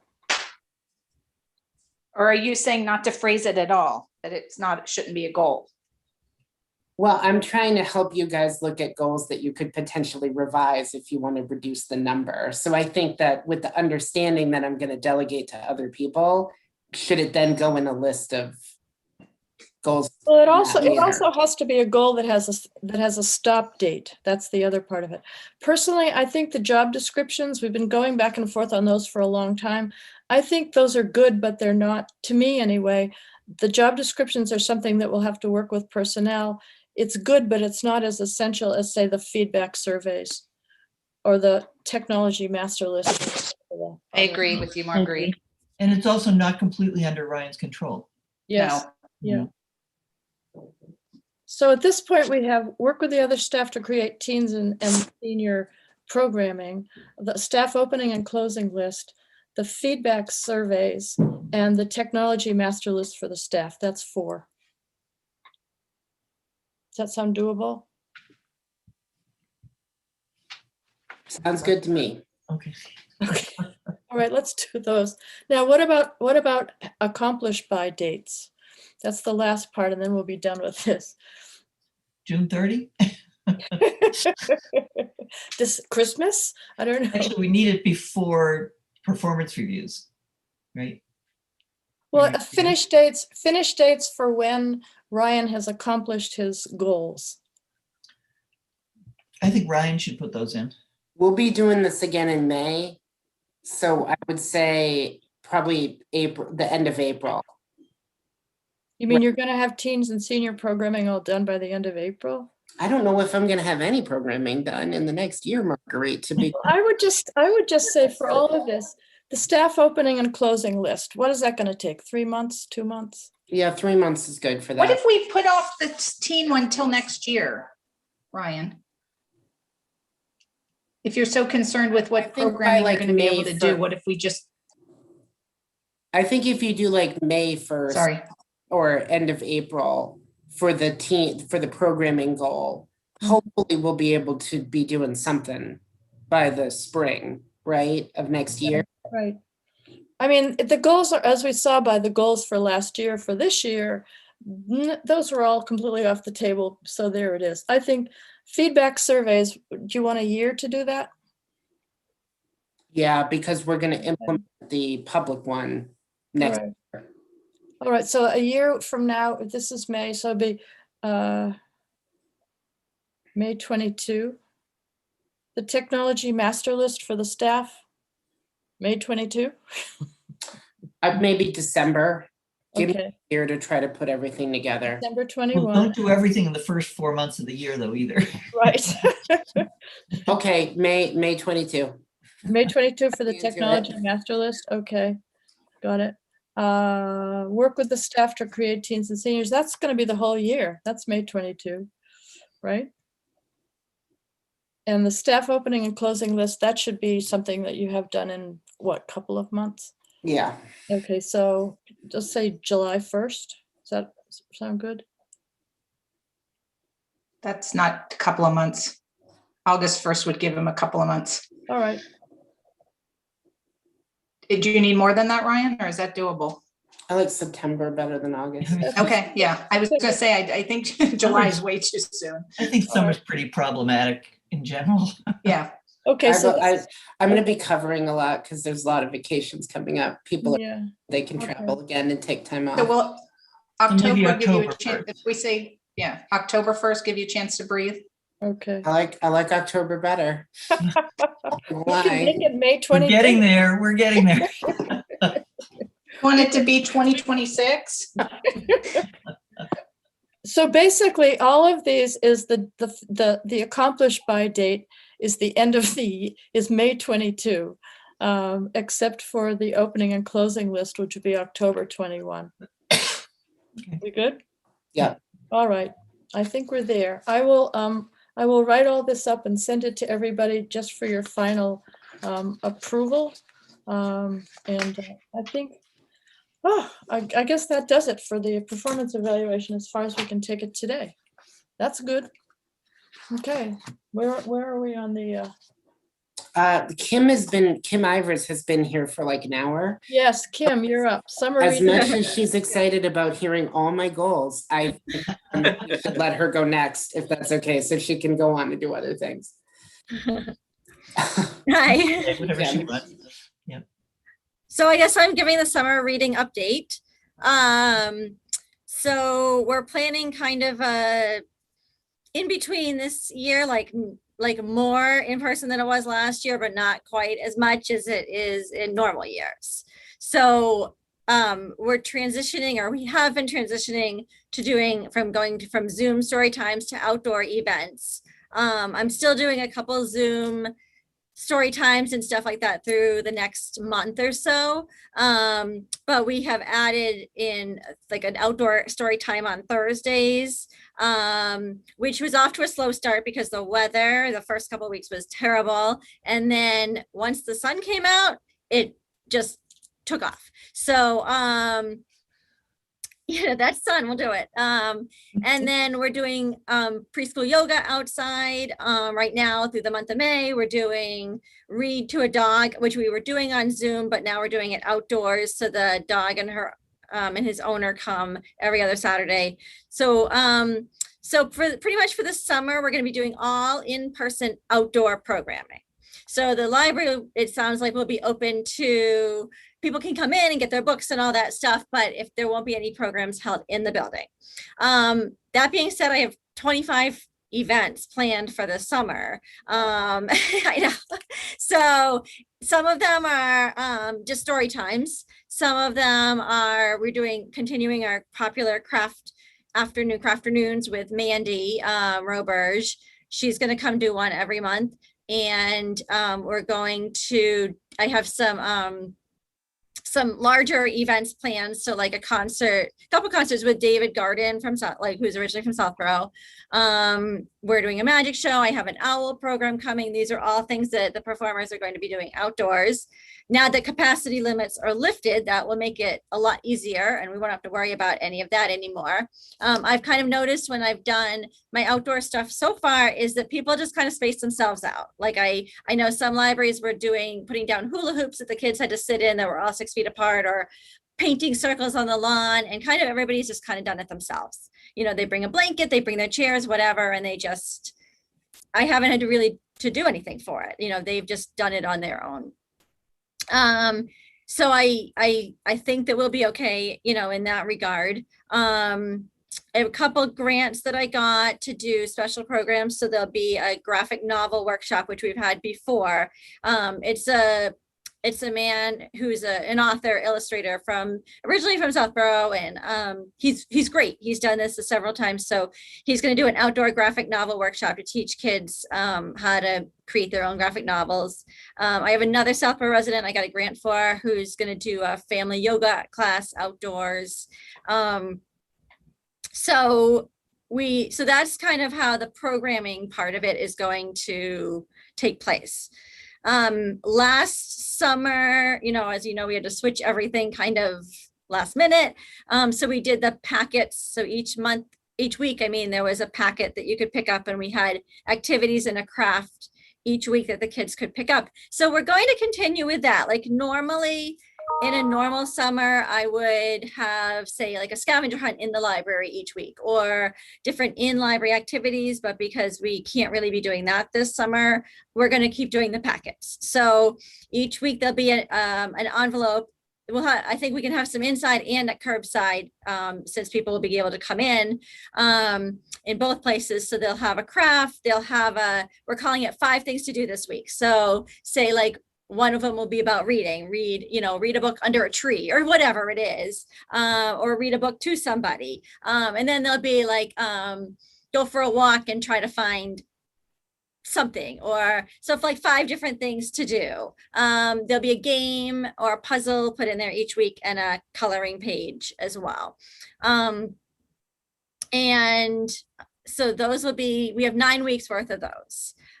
Starting June, the first week we start summer reading is June 21st. From what I believe, because I've heard different things, but I believe the last day of school is the 18th. Is that correct for kids who are in school? Yep, it's a half day on the 18th. Half day on the 18th, which is a Friday. So we're going to start on the 21st. And I think we're going to do an in-person and an online sign-up. So last year we did all online signups. We can revise. I've talked to Amy Townsley about this. We can revise last year's Google Form sign up to do this year's, but we can also do an in-person sign up for the kids who are coming in the library, so that it can be held in both places. And everything will go up on the website. So I do need Ryan's and Amy's help to get the stuff up on the website. But, you know, we have the whole section on the website now for seasonal activities and summer reading. So we can update last year's with this year's activities that are going in the packet each month. We do also have the reading logs. The kids will still be doing the reading logs.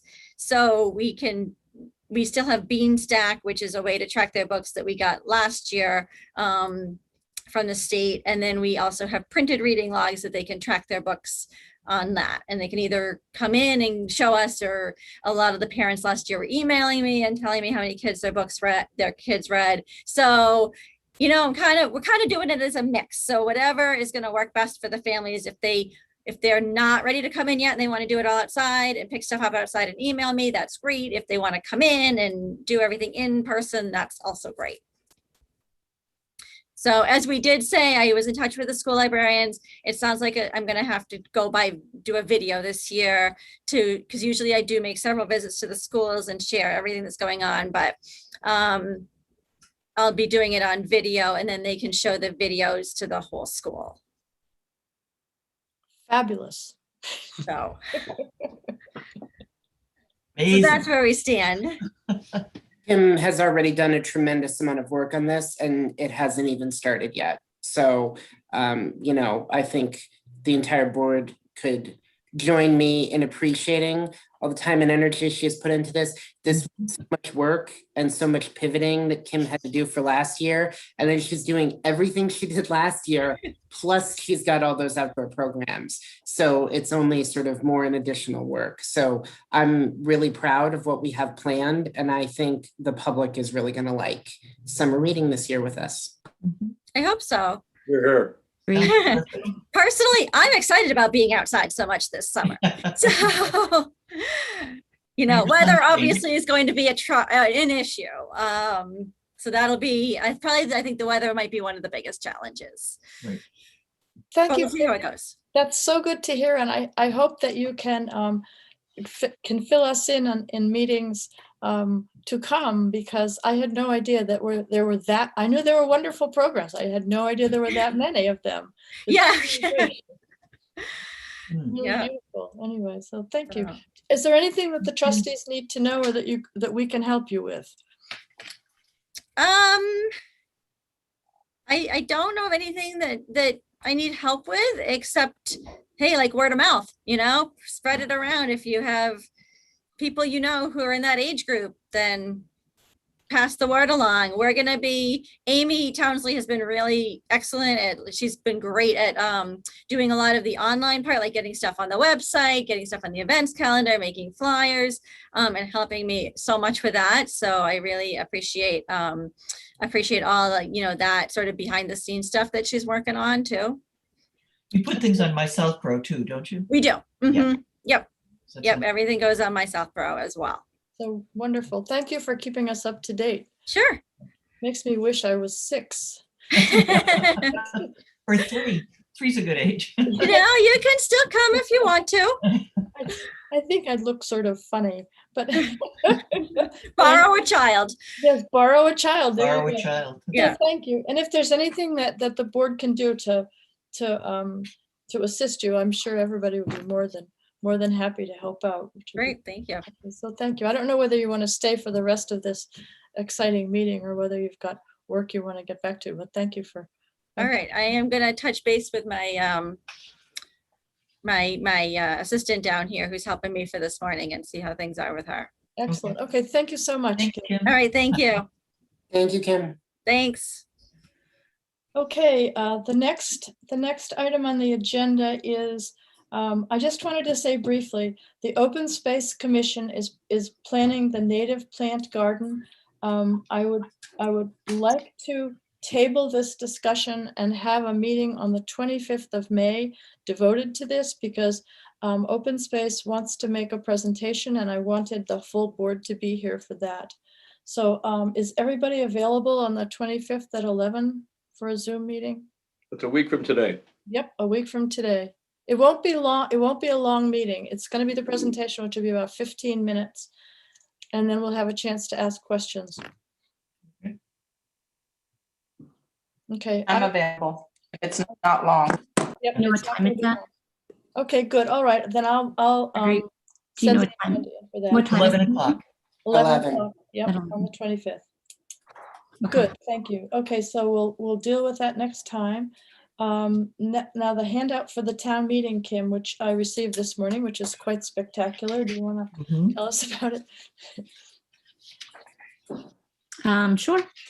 We can, so basically I worked with Amy and Ryan to go through all of our statistics to determine what we thought should end up in the flyer or in the handout.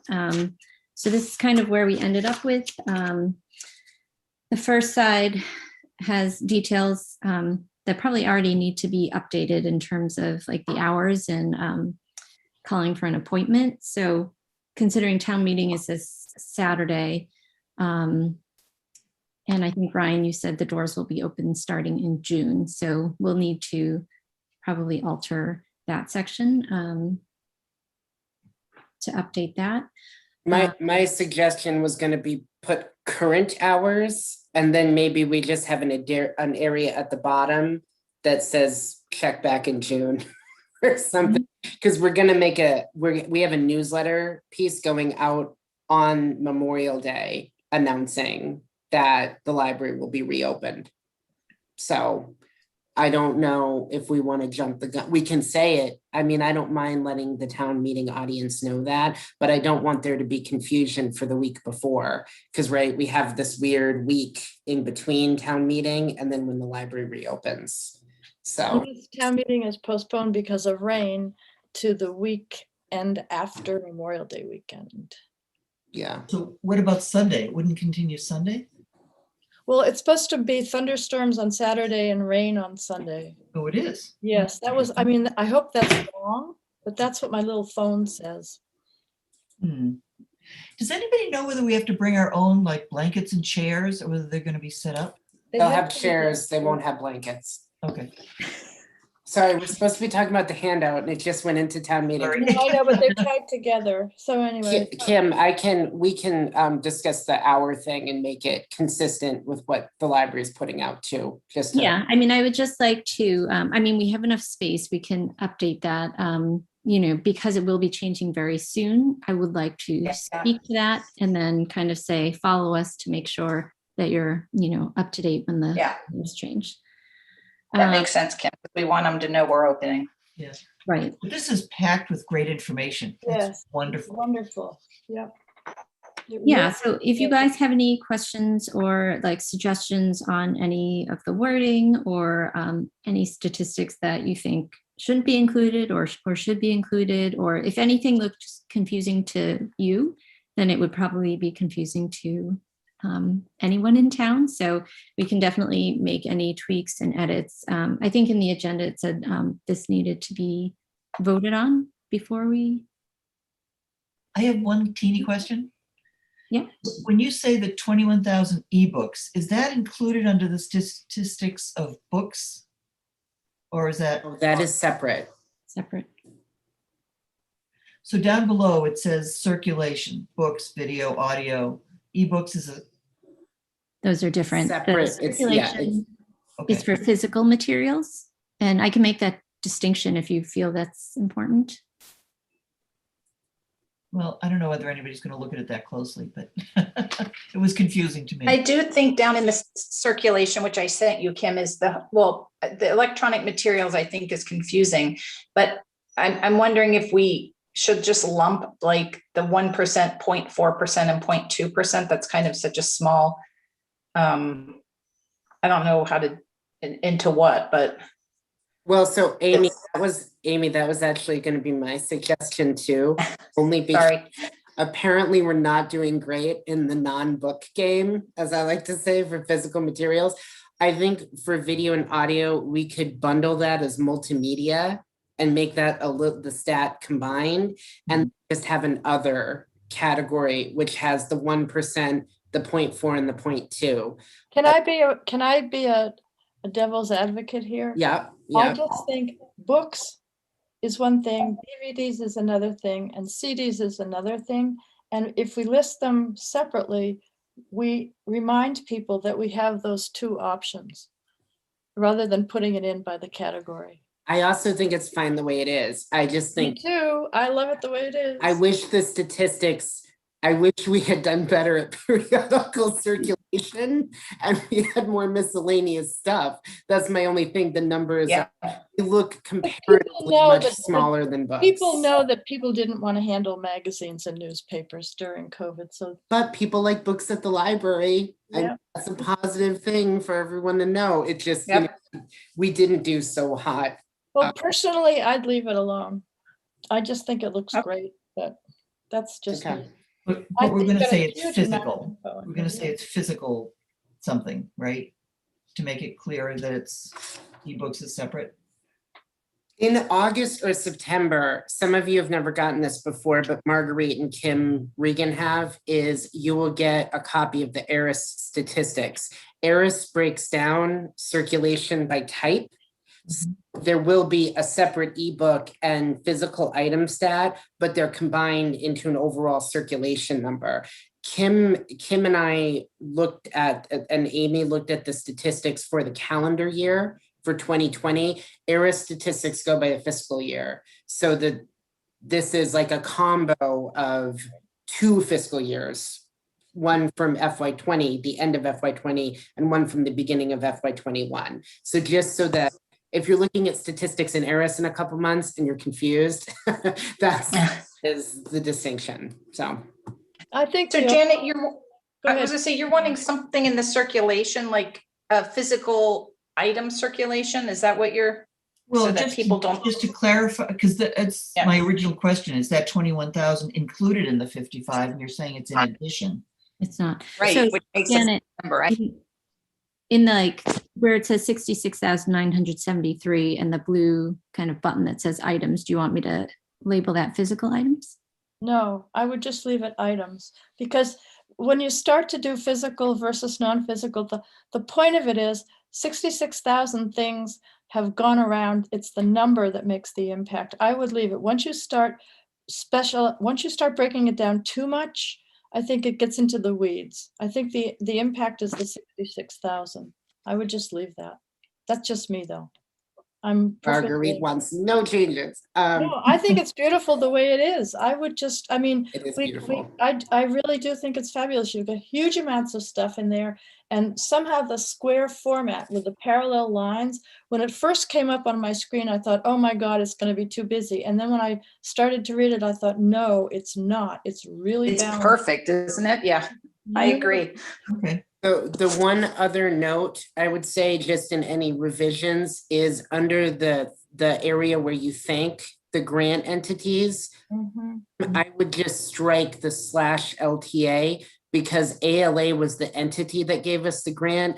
LTA is the name of the grant, and we didn't make that distinction anywhere else. And that was my fault, because when I sent you the grant information, I sent you that /, but it's just from the American Library Association. Okay, should I strike out the LTA part? Yes, it's because that's Libraries Transforming America or something. That was like the title of the grant was. Okay, are the rest of the entities correct? I just didn't want to forget anyone or. My other question is grants awarded, right, or received? Because They're awarded. Yeah, because we submitted grant proposals and then those entities okay, awarded us the funding. So I think the language that she used for grants awarded is correct. I just wanted to confirm. Yeah, either sounds right to me, Amy, so it doesn't matter to me. I think. I mean, I it's don't think beautiful. I we're wouldn't. gonna change- think we're I giving wouldn't out change money, anything. but Oh. Oh, I see. Yeah, so That way, yeah. Do we need to vote on it? Yes, let's vote on it. Do I have a motion to accept the handout for the town meeting, whatever that is, as it stands with the one edit of the removal of the LTA? and the time change, right, Kim? yeah, I'll talk to Ryan about how we address the powers. And sorry, were we changing grants awarded to grants received? No, it just that I was just asking about the opening times need to be added to, like, we're amending those, right? If we're voting, just say the mention. Yep, I think so. Did anyone have any other comments for change or? I think this is gorgeous. So do I have a motion to accept with those two amendments, which is the LTA and the time changes? So move. So motioned. And do I have a second? Second. Okay, trustee Ekberg, Aye. trustee Landry, aye, trustee Maney, Aye. trustee Reagan, Hi, trustee Asdani. Aye. All right, passes unanimously. Thank you guys so much for the work on this. It's absolutely fabulous. And now, if we can just find out when town meeting's actually going to happen, everything will be fine. Any other business that shall properly come before the board for today? Yes, I had a request from Mr. Litt, who is in the audience. Oh, he has his hand raised. Mr. Litt, I did not forget about your request. Do you want to address the board about it, or do you want me to pass along?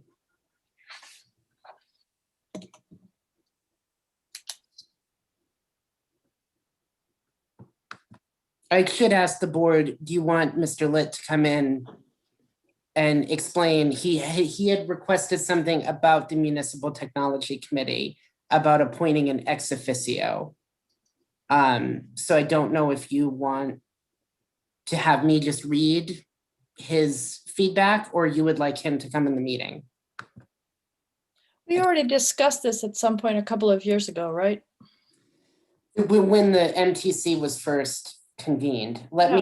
I'm gonna, if no one has any objections, why don't we let Mr. Litt in?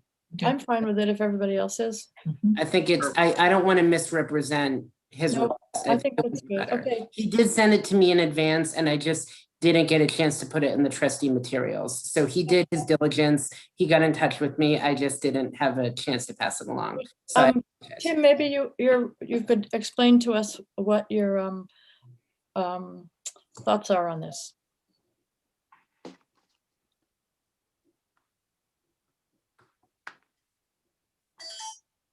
Here he is. Hi, this shouldn't take terribly long. I just really wanted to remind you that the trustees are entitled to appoint an ex officio member to the Municipal Technologies Committee. You had one for a while, and then it sort of faded out, and I wasn't sure what the current status was. I just wanted to make sure that it wasn't an oversight. It came to my attention because I was looking over the materials that the MTC is putting together for town meeting, and I just noticed that there was this hole. Who was I can't even remember who our member, which trustee was. It wasn't a trustee, it was a staff member. It was Val DeAngelis. Oh. Right. Okay. That's separate from the voting member, who I think Matt Right, Probst is the right, one you it's the ex voted for. officio, right. Now, Ryan, do you think Val would want to do it again? She's our computer person. I don't think Val has time to attend the meetings. She had spoken to me last year about this. So I would say I can reach out to her, but I don't think she's interested any longer. I don't think I'm misrepresenting her at that point, at this point. Okay, can you explain, Tim, to me a little bit, because I know municipal technology is a fairly new committee. Could you explain what a person who was a liaison or an ex officio member might be required to do? Sure. It's not that new anymore. I think it was 2017 or so that I was involved in creating it. Together, yeah. The intent of the ex officio members is to make sure that the person who is most responsible for technology in an organization has an opportunity to participate in the technology committee. And the technology committee is responsible for the long-term overall strategy for the town. And it also reviews all the plans for technology that go into the town.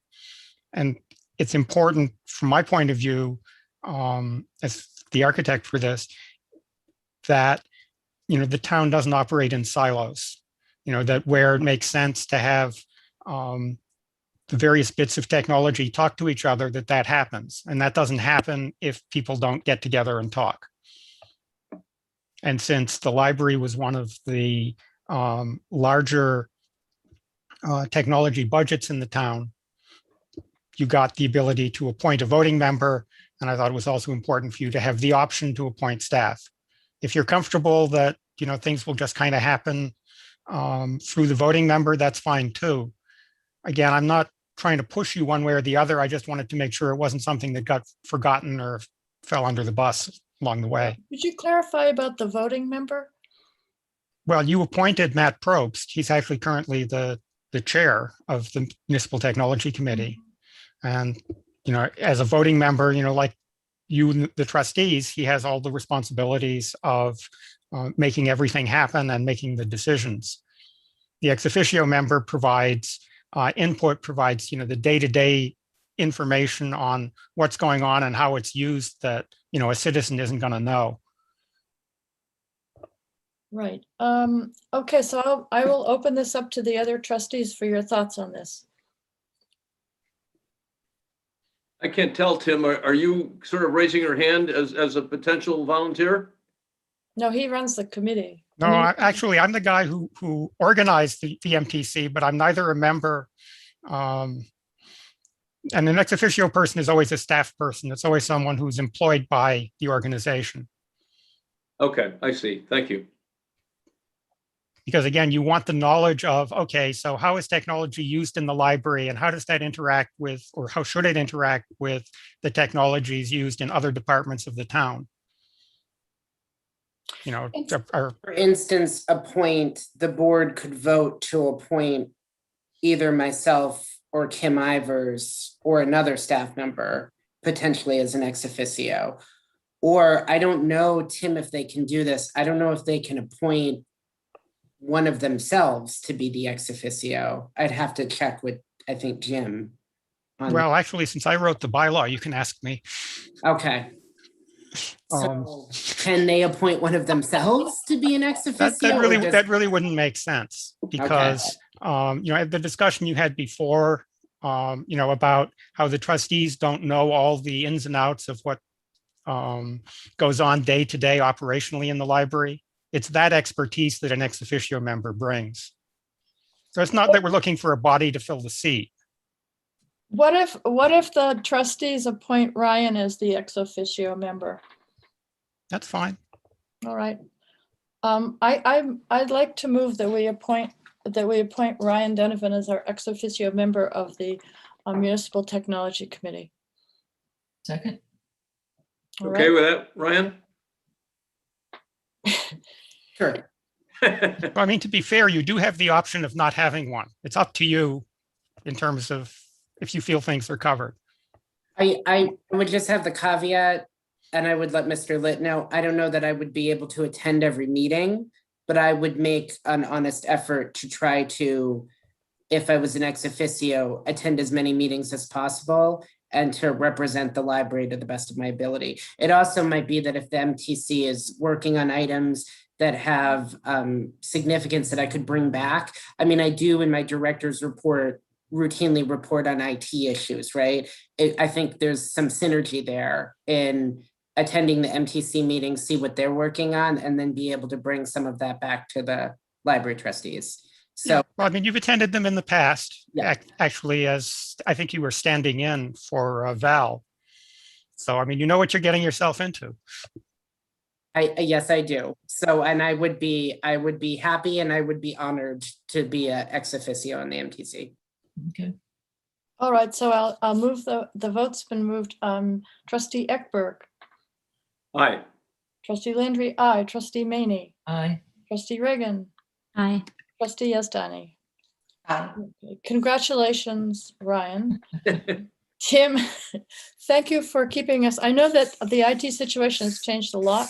We now have a town IT department, which is fabulous. And I remember there was a time when this was not, this was just sort of a dream of the future, and now it's all happening. So thank you for your work for technology for the town. It's really been good.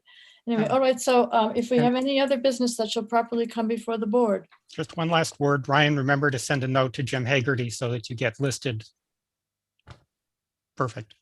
Thanks, guys. I will do that today, Tim. Thank you, Tim. So that's good. Do we have any other business that we need to discuss today? I'd just like to bring something up that maybe we could discuss at the next meeting is particularly because Ryan mentioned this in his feedback, that I think we should have goals for the trustees.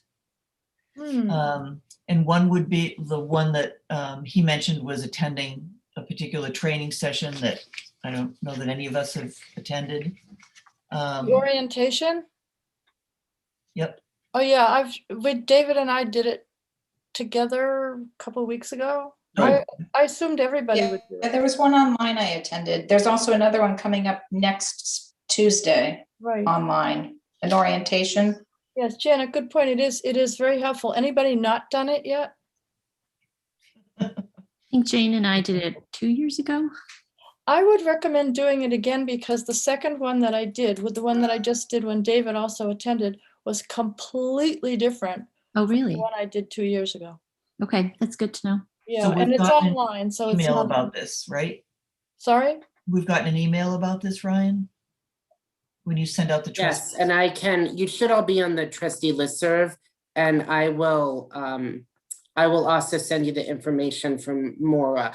But just to echo what Marguerite said, every orientation session is like slightly different, always different attendees, and Yeah. sometimes there's different speakers. If it has been a while since you went, and I know frequently I've attended with trustees, and it might be better if I'm not there. So you guys Yeah, can this ask one questions. was given by Maura Didi. The Yeah. last one, because it was in person, was one of her employees giving it. It was lovely, but the one with Maura Didi covered huge amounts of Yeah. information that I'd never heard before. So I just sort of assumed every trustee did it every year or a couple of years anyway. So, And that listserv also has some interesting classes. I've taken a bunch of the webinars, so. yes, yeah. Yeah, it's no, and it's also the workings of the library from the point of view of the state library commission and all of the legal things that it's so excellent to know about where the funding is coming from. And whoa, it's this huge universe of money moving around in the government. I think it's good to establish a relationship with the MBLC staff too, only because it is the MBLC that distributes the planning and design and the subsequent construction money. They have specific trainings on that you can also get involved in. And they sort of cover that in some of the orientation sessions. They talk about different ways that you can connect with the MBLC staff that do that work. Yes. It's really good to make connections. And I think it's very important. You meet brand new trustees in these, and then you meet people who have been trustees for 30 or 40 years in some cases. So you get like this wealth of experience and knowledge. And then like, I have nothing but great things to say about Maura Didi. I think she's one of the best MBLC staff members we have. And she's specifically there to be able to answer questions for you and for you guys to bounce ideas off of. So take advantage of that. So the two things that struck me was part of it was enormous amount of information about the legal situation in libraries in various ways. And also the funding, the federal money that comes into the state and how the state decides to use it is fabulous to know about. So that's just my high recommendation. And maybe we should all do it every year. It's one of those things, but anyway, good point, Janet. Maybe it's like the surveys. Maybe it should be like every other year. There you go. I know. So we'll have a short meeting on the 25th. And the Open Space Commission, Freddie will give her a presentation about the native plant garden, and I will see you all then. Do I have a motion to adjourn? So moved. Do I have a second? Second. All right. Trustee Ekberg. You're on mute. We've moved You're to muted, adjourn. David. What's your vote to adjourn?